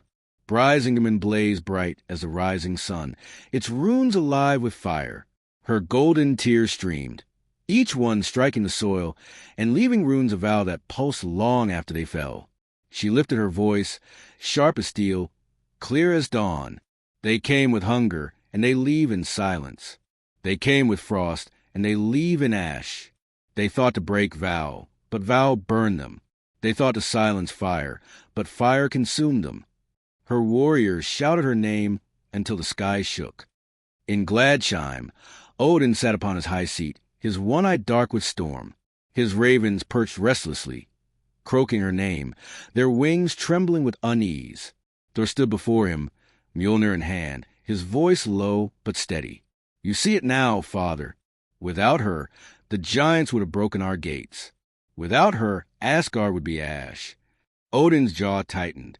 Without her, the giants would not have come at all. Frigg's sorrow cut the hall like ice. No, they would have come, but they would have found Asgard united, not torn in two. Odin's silence was heavy, colder than thunder, and in the shadows, Loki smirked. Oh, how sweet! She saves you, and still you curse her. Truly, All-Father, your pride is greater than her fire, but not half as bright. In Midgard, word of the battle spread like wildfire. Sailors painted golden tears on their sails. Farmers carved runes into their plows. Children chanted her name in games, their voices carrying louder than raven wings. Shrines rose higher, brighter, stronger than ever. Songs carried across the seas, woven into storms, sung in halls and huts alike. And always her name, louder, brighter, unbroken. That night, Freyja stood upon the battlefield, alone. The corpses of giants smoldered around her, frost melting into ash. Her golden tears still fell, each one sealing the soil with vow. She whispered to the night, the giants fall. Odin weaves silence. The wolf runs closer. But I will not break. Her cats prowled at her side. Brisingamen pulsed hot against her throat. And far away, the wolf howled once more. Dawn broke over the scorched plain. Smoke curled upward in thin spirals, carrying with the stench of frost burned away by fire. The giants were gone, their retreat echoing still in the tremors of the earth, but their defeat lingered like a scar carved deep into the soil. Freyja stood at the heart of the battlefield. Her armor was dented, her cloak torn, her hands streaked with ash, yet Brisingamen blazed brighter than ever at her throat. Her golden tears still fell, not from sorrow, but from vow. Each drop hissed against a stone, sealing the land with her fire, leaving runes that pulsed faintly in the morning light. Around her, her warriors gathered. The Valkyries sang fierce and loud, their wings catching the first rays of dawn. Sesrumner's champions struck their shields in rhythm, each clang of vow renewed. Freyja raised her voice so all could hear. The giants came with hunger. The All-Fathers sent them with silence. But we answered with vow. We did not bend. We did not break. And because we stood, the 9 worlds still stand with us. The warriors roared, their chant shaking the sky. Freyja, Freyja, Freyja. In Gladsheim, Odin listened. His ravens croaked uneasily, their wings restless, their voices carrying the sound of her name across the hall. Thor stood before him, Mjolnir at his side, his tone steady but sharp. You called her traitor, yet she saved us all. Her tears burned the giants. Her fire held the gates. Without her, Asgard would be frost and ruin. Odin's one eye blazed storm-dark, but his silence was colder than ice. Frigg spoke softly, her words heavy with sorrow. You cannot silence her, husband. Her vow is carved into the soil, into the hearts of mortals and gods alike. Every shrine you tear down will rise again brighter. Every name you silence will return louder. You fight not her, but love itself. Odin's jaw tightened. Still, he spoke no word. And Loki, smirking in the corner, whispered, Oh, All-Father, the wolf need not come devour you. You weave your own ending. In Midgard, the victory burned brighter than any sun. Shrines rose higher, songs spread wider, odes grew stronger. Farmers carved a rune into their plows. Sailors painted golden tears on their sails. Children sang her name in games, until even the winds seemed to echo it. Her fire had crossed the sea, the mountains, the roots of Yggdrasil itself. The Allfather's silence weighed heavy, but Freyja's vow blazed louder. That night, Freyja stood once more at the edge of the battlefield. Her cats prowled at her feet, their eyes glowing like emerald fire. Brisingamen pulsed hot against her throat. She whispered the wind. The giants fall. Odin weaves silence. The wolf runs closer, but I will not break. Her golden tears fell, glowing as they struck the earth. And far away, the wolf howled again, louder, nearer, hungrier. The smoke of battle had faded, but its echo lingered in every hall of the 9 worlds. Songs of Freyja's fire spread faster than ravens, louder than storms. In Midgard, sailors carve a rune into the mast of their ships. Farmers press golden tears into their fields, believing crops would rise stronger. Children whisper her name as a charm against the night. And in Asgard, the whispers grew louder still. Some god spoke openly of her strength, of how she had turned giants back where Odin's silence would have left Asgard bare. Others muttered in shadows, fearful of the Allfather's wrath, yet unable to deny what they had seen, vow burning brighter than storm. In Folkvangr, Freyja stood before her warriors. Brisingamen pulsed her throat, her golden tears falling steady, carving runes into the floor that glowed long after they dried. You fought, she told them, her voice carrying the weight of vow. You bled. You burned. And still you stood. This land is marked now, not with silence, but with promise. And every shrine that rises, every voice that chants, every tear that falls will bind us tighter. The Valkyries roared their assent, wings spread, their voices fierce. Sesrumner's champions slammed their shields, each strike a vow renewed. Freyja lifted her chin, her eyes blazing. Odin weaves silence. We weave louder. Let him hear us in every hall, in every field, in every heart. In Gladsheim, Odin sat upon his high seat, his one eye storm-dark. His ravens croaked uneasily, their wings restless with the sound of her name carried on every wind. There stood before him, grim, Father. The 9 worlds praise her. Mortals chant her name louder than ours. Even the gods whisper it. If you press harder, you will not break her. You will break us. Odin's jaw tightened. Better broken by my hand than hers. Frigg's voice cut soft, sorrowful. You mistake her vow for rebellion. You mistake her love for threat. If you fight her, you fight the very roots of Yggdrasil, and roots do not break without breaking the tree. Odin's silence was colder than ice, and from the shadows, Loki chuckled. Oh, how sweet! She wins with tears where you lose with storms. Perhaps you should try weeping, All-Father, though I doubt your pride would let you. Odin's glare silenced the hall, but not the whispers outside it. That night, Freyja dreamed again. She walked upon a plain of gold, each step glowing beneath her feet. The wolf's howl rose in the distance, closer, louder, shaking the stars from the sky. And in the dream, she saw Odin standing at the other end of the plain, Gungnir blazing, his one eye fixed upon her. Between them stretched a tapestry of threads, some of vow, some of silence, some of fire, some of storm. She reached to weave them together, but his spear slashed, cutting them apart. Her golden tears fell, trying to bind the broken strands, but the wolf's shadow fell across them, devouring both storm and fire alike. She woke with a gasp, her tears scorching her cheeks, Brisingamen pulsing hot against her throat. The wolf runs closer, she whispered, and Odin sharpens a spear. Her cats prowled low, growling. The night itself seemed to tremble. In Midgard, the harvest came earlier than any could remember. Fields burned with gold, not from fire, but from life itself. Farmers swore the soil had drunk Freyja's tears during the battle, and now it returned the gift 100-fold. Villages held feasts in her name. Songs rose with the smoke of cooking fires, carrying her vow across valleys and rivers.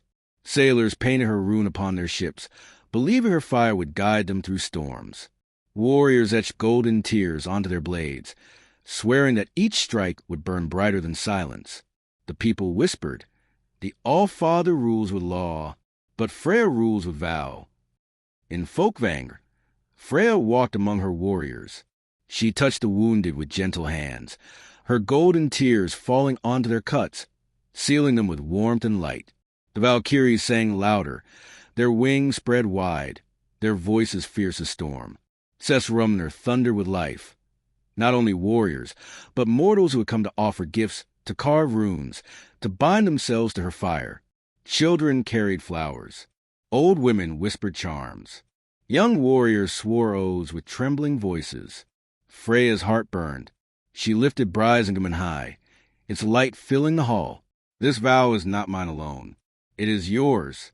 Every voice that calls my name, every hand that rebuilds a shrine, every song sung in defiance of silence, all of it weaves into the fire that will not break." Her warriors roared. Her mortals wept. The hall shook with her vow. But in Gladsheim, Odin's silence grew heavier. The council gathered, their voices uneasy. "Her shrines rise faster than we tear them down," one said. "Mortals chant her name louder than ours," another whispered. "Even the gods listen when she speaks." Odin's one eye burned. "Then we will remind them who rules Asgard." He lifted Gungnir, its point flashing with stormlight. "Let decree go forth. Any god who side with Freyja is traitor. Any shrine raised in her name is rebellion. Any mortal who chants her name is outlaw." The council stirred, some nodding, some pale with fear.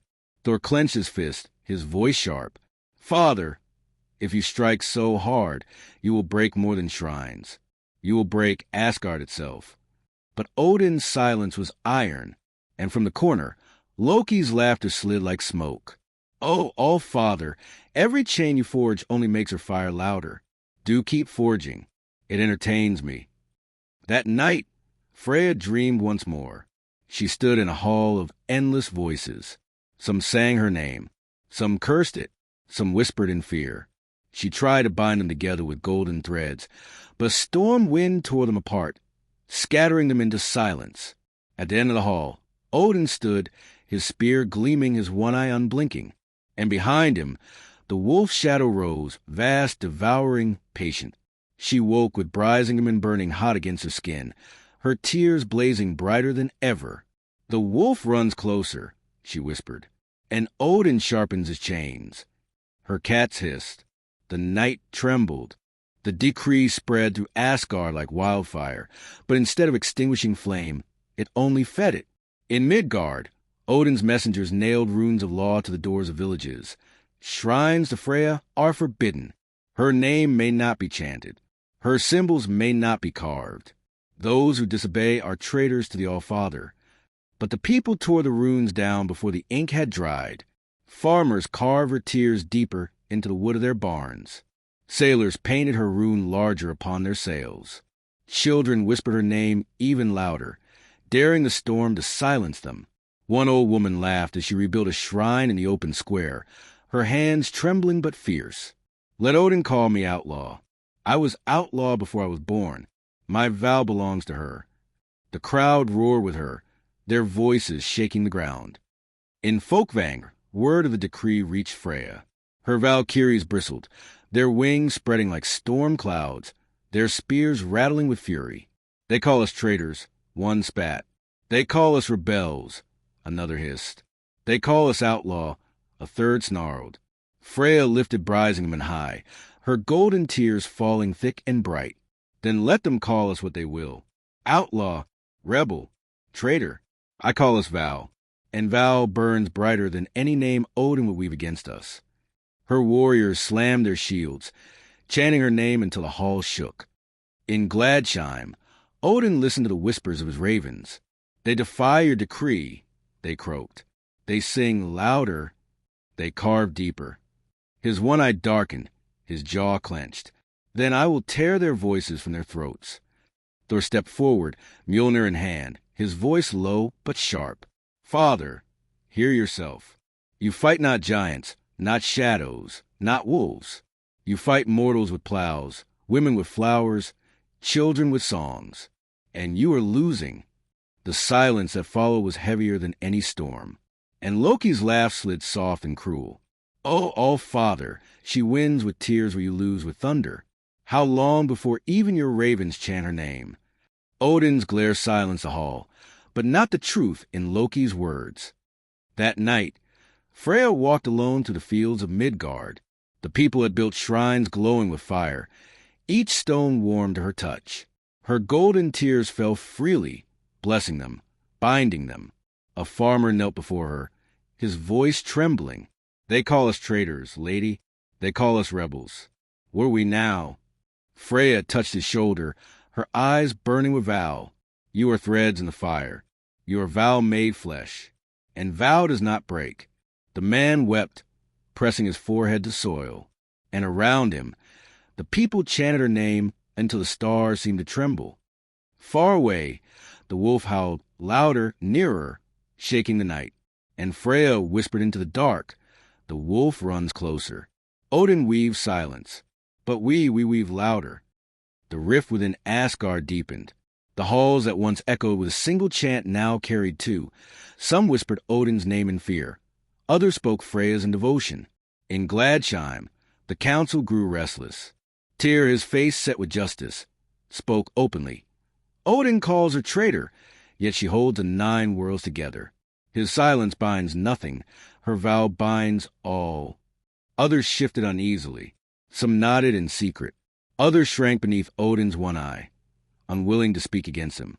Thor's voice was heavy with warning. Father, you drive gods apart. Already mortals call her their shield, their savior. Already whispers grow in the halls. If you press harder, you will not silence her. You will split Asgard itself. Odin's jaw tightened. His silence was iron, darker than storm. And Loki, lounging at the edge of the firelight, smirked. Oh, how sweet. You both fear and need her. You call her outlaw, but without her, your halls would already be frost. Tell me, All-Father, when silence devours you, will you still call it victory? In Folkvanger, Freyja's warriors grew stronger with each decree against them. They sang louder, carved runes deeper, built shrines higher. The Valkyries spread across Midgard, blessing fields, guiding sailors, carrying vows like fire across the 9 worlds. Freyja herself walked among mortals. She touched their wounds, blessed their homes, wept her golden tears into their soil. Wherever she passed, the land glowed brighter. The people stood taller. The chants grew louder. Let Odin call us traitors, she told them, her voice sharp, her eyes blazing. We are vow, and vow is stronger than storm. The people roared with her, their voices rising to night until even the stars seemed to echo them. Yet in the quiet corners of Asgard, fear spread. Some gods whispered, what if Odin is right? What if her fire burns too hot? What if her vow unravels the loom itself? Others answered, what if he is wrong? What if her fire is the only thing holding us together?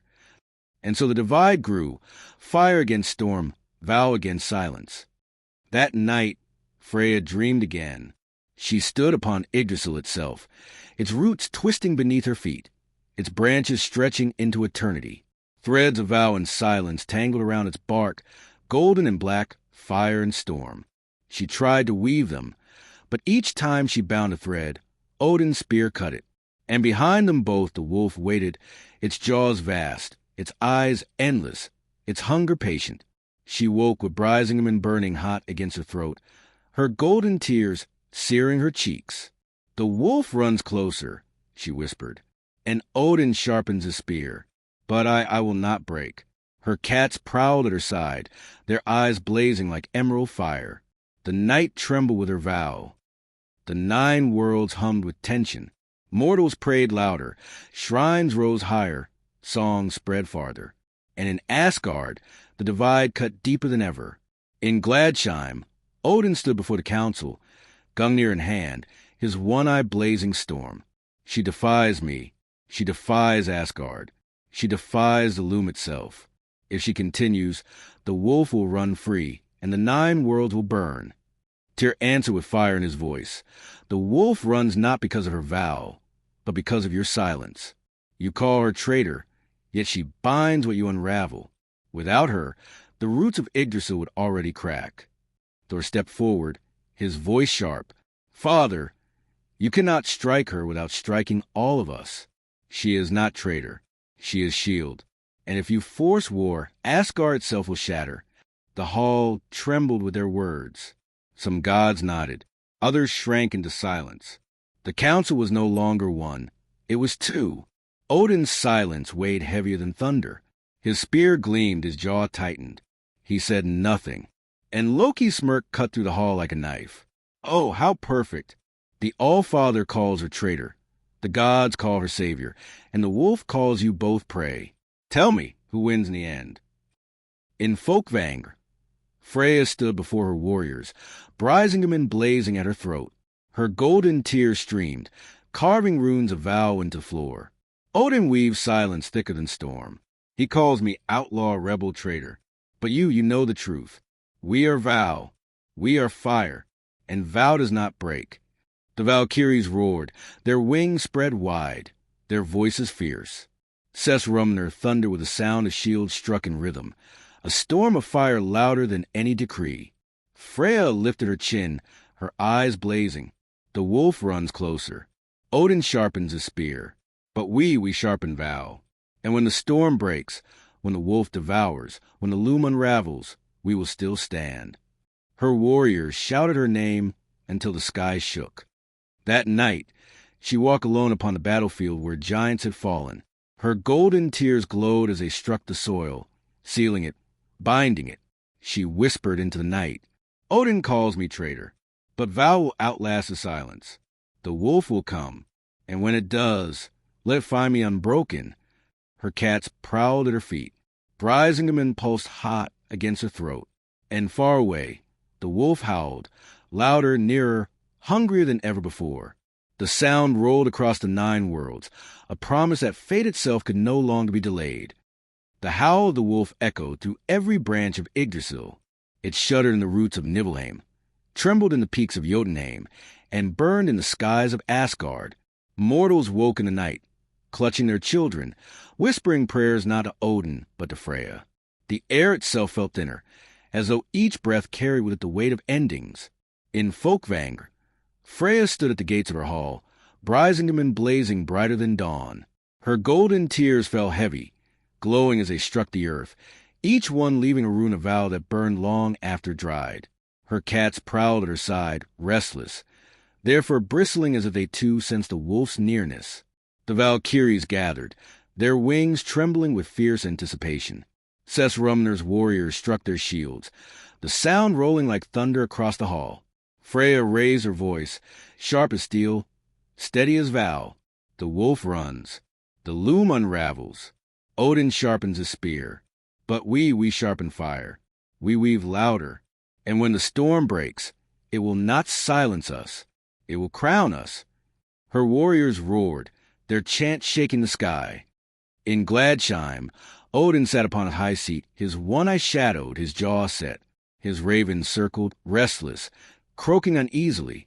Thor stood before him, grim. Father, the howl is louder. You cannot deny it. The wolf comes. And yet you weave against her instead of against the end itself. Odin's silence was heavier than thunder. The wolf comes because of her. Her vow strains the loom. Her fire draws the shadow closer. Frigg's voice cut through, soft but sharp. No, the wolf comes because it is woven. You cannot silence fate. You can only choose how you meet it. And she meets it with vow, while you meet it with silence. Odin's hand clenched around Gungnir. His silence grew darker still. And Loki, laughing low, murmured, Ah, how sweet. You both hear the same howl, yet one calls it doom, the other calls it crown. Tell me, All-Father, when the wolf's jaws close, whose voice will the 9 worlds remember? That night, Freyja dreamed once more. She stood upon the plain of Vigrid, endless, barren, waiting. The sky was torn, half fire, half shadow. The wolf loomed vast, its jaws dripping starlight and blood. Odin stood at one end, his spear gleaming. Freyja stood at the other, Brisingham and blazing. Between them stretched the 9 worlds, trembling, fragile, fraying. Her golden tears fell, weaving threads across the void, binding gods, mortals, and even giants together. Odin's spear struck, cutting them apart. The wolf leapt, devouring what was left. She woke with a cry, her tears blazing hot upon her cheeks, her breath ragged. Brisingham pulsed against her throat, alive, urgent. "The wolf runs," she whispered, "and the end begins." Her cats hissed. The hall trembled. And across the 9 worlds, the howl rose again, louder, nearer, hungrier. The 9 worlds trembled beneath the wolf's howl. Rivers ran faster, mountains groaned, forests whispered of endings. Even the stars above flickered, as if afraid. In Midgard, mortals felt it in their bones. Farmers paused in their fields. Sailors gripped their oars tighter. Children clung to their mothers.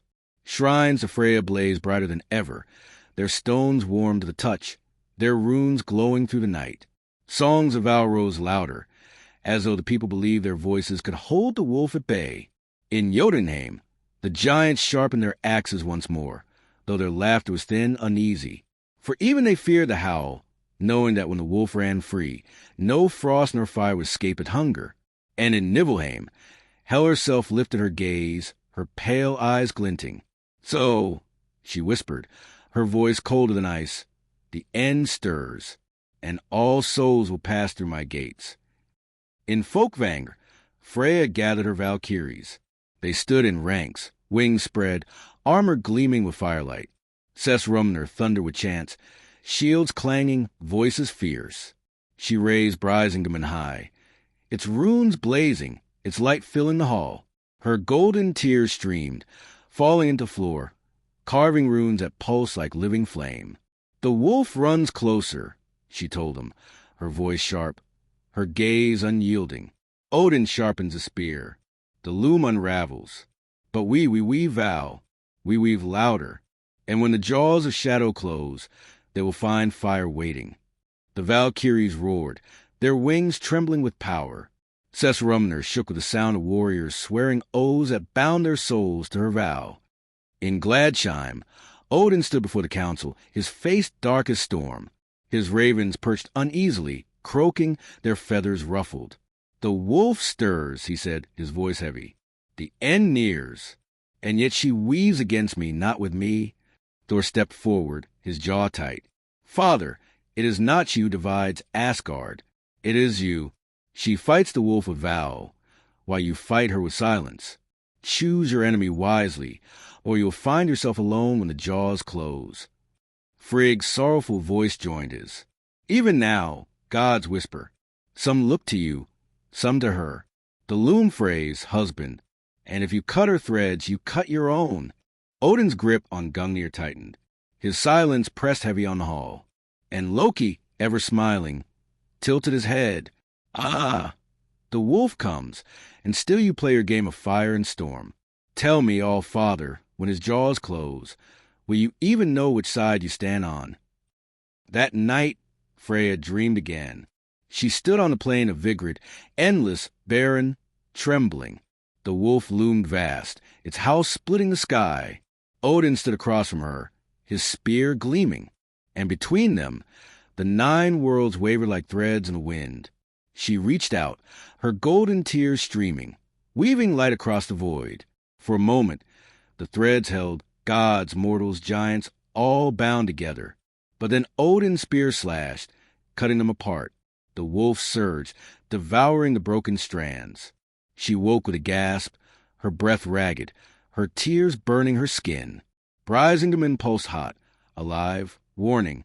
"The wolf runs," she whispered, "and the choice is upon us." Her cats growled, the hall trembled, and in the distance the howl rose again, louder, nearer, inevitable. The 9 worlds no longer slept. Every hall, every forest, every sea seemed to wait for the sound of jaws closing. The wolf's howl rolled again, deeper, nearer, shaking the branches of Yggdrasil until leaves of light fell like dying stars. In Midgard, mortals lit fires at their shrines. They stood in circles, chanting Freyja's name, pressing their hands into the soil as if their touch could hold the world together. Children whispered her vow in secret, believing that even the smallest voice could weave a thread into the loom. In Jotunheim, the giants grew restless. Their king, still scarred by fire, spat into the snow. "The wolf comes for all," he growled. "Even Odin cannot leash it. Even Freyja cannot burn it. When jaws close, we feast or we fall." And in Nibelheim, Hel raised her pale hands, her voice curling like frost. "Let them weave their vows, let them sharpen their spears. All threads end here, in silence. All roads lead to me." In Folkvang, Freyja prepared. The Valkyries polished their armor until it gleamed like suns. They etched runes into their shields, binding themselves to vow. Sesrumner thundered with chants, each voice fierce, each oath burning. Freyja herself stood before the great doors, brising and blazing, her golden tears falling steady, carving living runes into the stone. "The wolf runs," she told her warriors. "The storm gathers. The loom unravels. But we weave fire. We weave vow. And when the jaws open, we will not be devoured. We will burn." The hall roared, their voices echoing into the night. In Gladsheim, Odin's silence grew darker still. His council murmured, voices restless, some fearful, some defiant. Thor stepped forward, Mjolnir in hand. "Father, enough. The wolf is not hers. The wolf is ours. It is woven for us all. If you fight her, you fight yourself." Frigg's sorrowful gaze joined his. "The choice is not whether the wolf comes. It is how we meet it, with vow or with silence. But Odin's one I burn cold. I meet it with storm, and storms do not kneel to fire." Loki's laughter slid soft through the hall. "Ah, how perfect! The wolf will feast well. Fire, storm, vow, silence. All threads taste the same in its jaws." That night, Freyja dreamed once more. She stood upon Vigrid, endless, barren, trembling. The wolf loomed vast, closer than ever, its howl splitting the sky. Odin stood across from her, his spear raised. And between them, the 9 worlds shook, their threads fraying, their light dimming. She raised Brisingamen high, her golden tears streaming, weaving fire across the void. The threads glowed, binding God and mortals, giants and children. For a moment, the loom held, but then the wolf leapt. Its jaws closed on the threads, snapping them like twigs. Fire and storm alike shattered. Silence roared louder than vow. She woke gasping, her chest burning, her tears scorching her skin. Brisingamen pulsed against her throat, alive, urgent. "The wolf runs," she whispered, "and the jaws are ready." Her cats hissed. The hall shuddered. And across the 9 worlds, the howl rose again, louder, nearer, inevitable. The plain of Vigrid stretched endless, vast as the sky itself. Its soil was black and cracked, as if it had waited since the dawn of creation for this day. The day when every oath, every silence, every tear, every storm would meet in fire and shadow. The wolf's howl split the heavens. Stars fell like sparks. Rivers trembled in their beds. Mountains cracked. Yggdrasil shuddered from root to crown, its branches bending beneath the weight of fate. And from every corner of the 9 worlds they came. From Folkvang, Freyja marched at the head of her warriors, Brisingamen blazing bright as a sun. Her golden tears streamed, each one burning runes into the soil, binding her army tighter than chains. The Valkyries soared above her, their wings glinting like fire, their voices singing vows fierce enough to shake the clouds. Sesrumner's champions roared her name, their shields shining with the runes carved by her tears. From Gladsheim, Odin led his host, Gungnir gleaming in his hand, his one eye storm-dark. Thor strode at his side, Mjolnir heavy, his jaw set with grim resolve. Behind them marched the armies of Asgard, their shields polished, their spears sharp, their voices chanting Odin's name, though not all without hesitation. From Jotunheim came the giants, their axes glinting, their laughter cruel and uneasy. The scars of Freyja's fire still marked their king, but hunger drove them, and fate had called. And from Nibelheim came Hel's legions, pale and silent, their eyes empty, their march relentless. Hel herself walked at their front, her gaze colder than ice, her hands open to receive what the wolf would leave. The plain shook beneath them all. Freyja and Odin stood at opposite ends of Vigrid. Fire against storm, Val against silence, Brisingamen against Gungnir. Their eyes met across the void, and for a heartbeat, all else fell away. The wolf's shadow loomed vast between them, its jaws dripping starlight and blood, its hunger endless. Freyja lifted Brisingamen high, her golden tears streaming, her voice sharp as steel. I stand for Val, for fire, for the threads that bind gods and mortals, giants and children alike. I will not break. Odin raised Gungnir, his voice booming, his silence heavy behind it. I stand for storm, for law, for the threads that must be cut, lest the loom unravel. I will not yield. The wolf howled again, louder than all, and the 9 worlds trembled. The armies clashed. Giants roared, their axes falling like avalanches. Valkyrie's dove, their wings blazing, their spears burning with vow. Asgard's warriors slammed shields against frost and flame, their chants torn between names. Hell's legions surged, silent, endless, devouring all in their path. At the heart of it, Freyja and Odin strode forward, their eyes locked, their weapons blazing. And above them all, the wolf leapt. The wolf leapt, its jaws vast enough to swallow the sky. Its howl split the plain of Vigrid, louder than storm, louder than vow, louder than silence. Stars fell, rivers boiled, mountains cracked, and still the 9 worlds trembled, waiting for the jaws to close. Freyja stood at the heart of the storm, Brisingamen blazing brighter than suns, her golden tears streaming like rivers of fire. Each tear struck the soil, weaving runes that pulsed, binding gods and mortals, giants and children. Her voice rang sharp, fierce, unbroken. I will not break.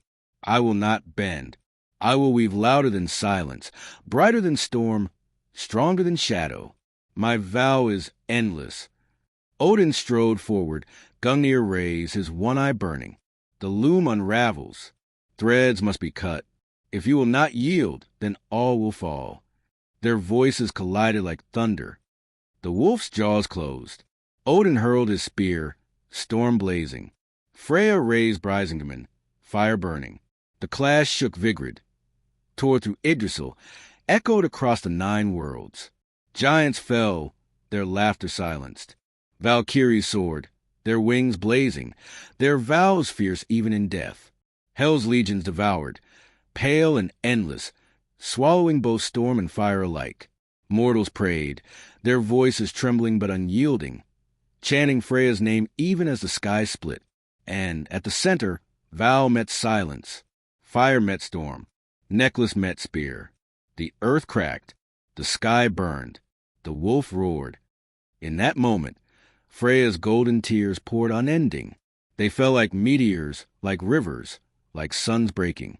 Each one wove threads brighter than flame, stronger than steel, binding gods and mortals in light. Even as the wolf devoured, even as Odin struck, the vow spread brighter, louder, endless. Brisingamen shattered, its runes spilling like stars, but its fire spread into every thread it had ever touched. Odin's spear struck, his storm cutting deep, but silence could not hold what vow had already woven. The wolf howled, devouring storm and fire alike. When the dust cleared, Vigrid was ash. Yggdrasil trembled, its branches torn, its roots cracked. The 9 worlds lay broken, yet not gone. Odin was gone, swallowed by the wolf. His storm echoed no more, but Freyja's vow lingered. Her golden tears, though her body was gone, still glowed upon the soil. They pulsed in shrines and songs in the hearts of mortals and gods alike. Her name still whispered on the wind. Her fire still flickered in the soil. Her vows still bound the loom together, though frayed, though scarred, though trembling. The wolf had devoured much, but it had not devoured vow. And so the 9 worlds turned again, broken, scarred, but not undone. Children in Midgard sang her name. Farmers carved her rune. Sailors painted her tears. Even in the halls of the gods, whispers of her vow lingered. And somewhere beyond storm, beyond silence, beyond shadow, a voice still burned. I will not break. I will not bend. I am Val. I am fire. I am Freyja. Her golden tears fell still, unseen, endless, and the loom wove on.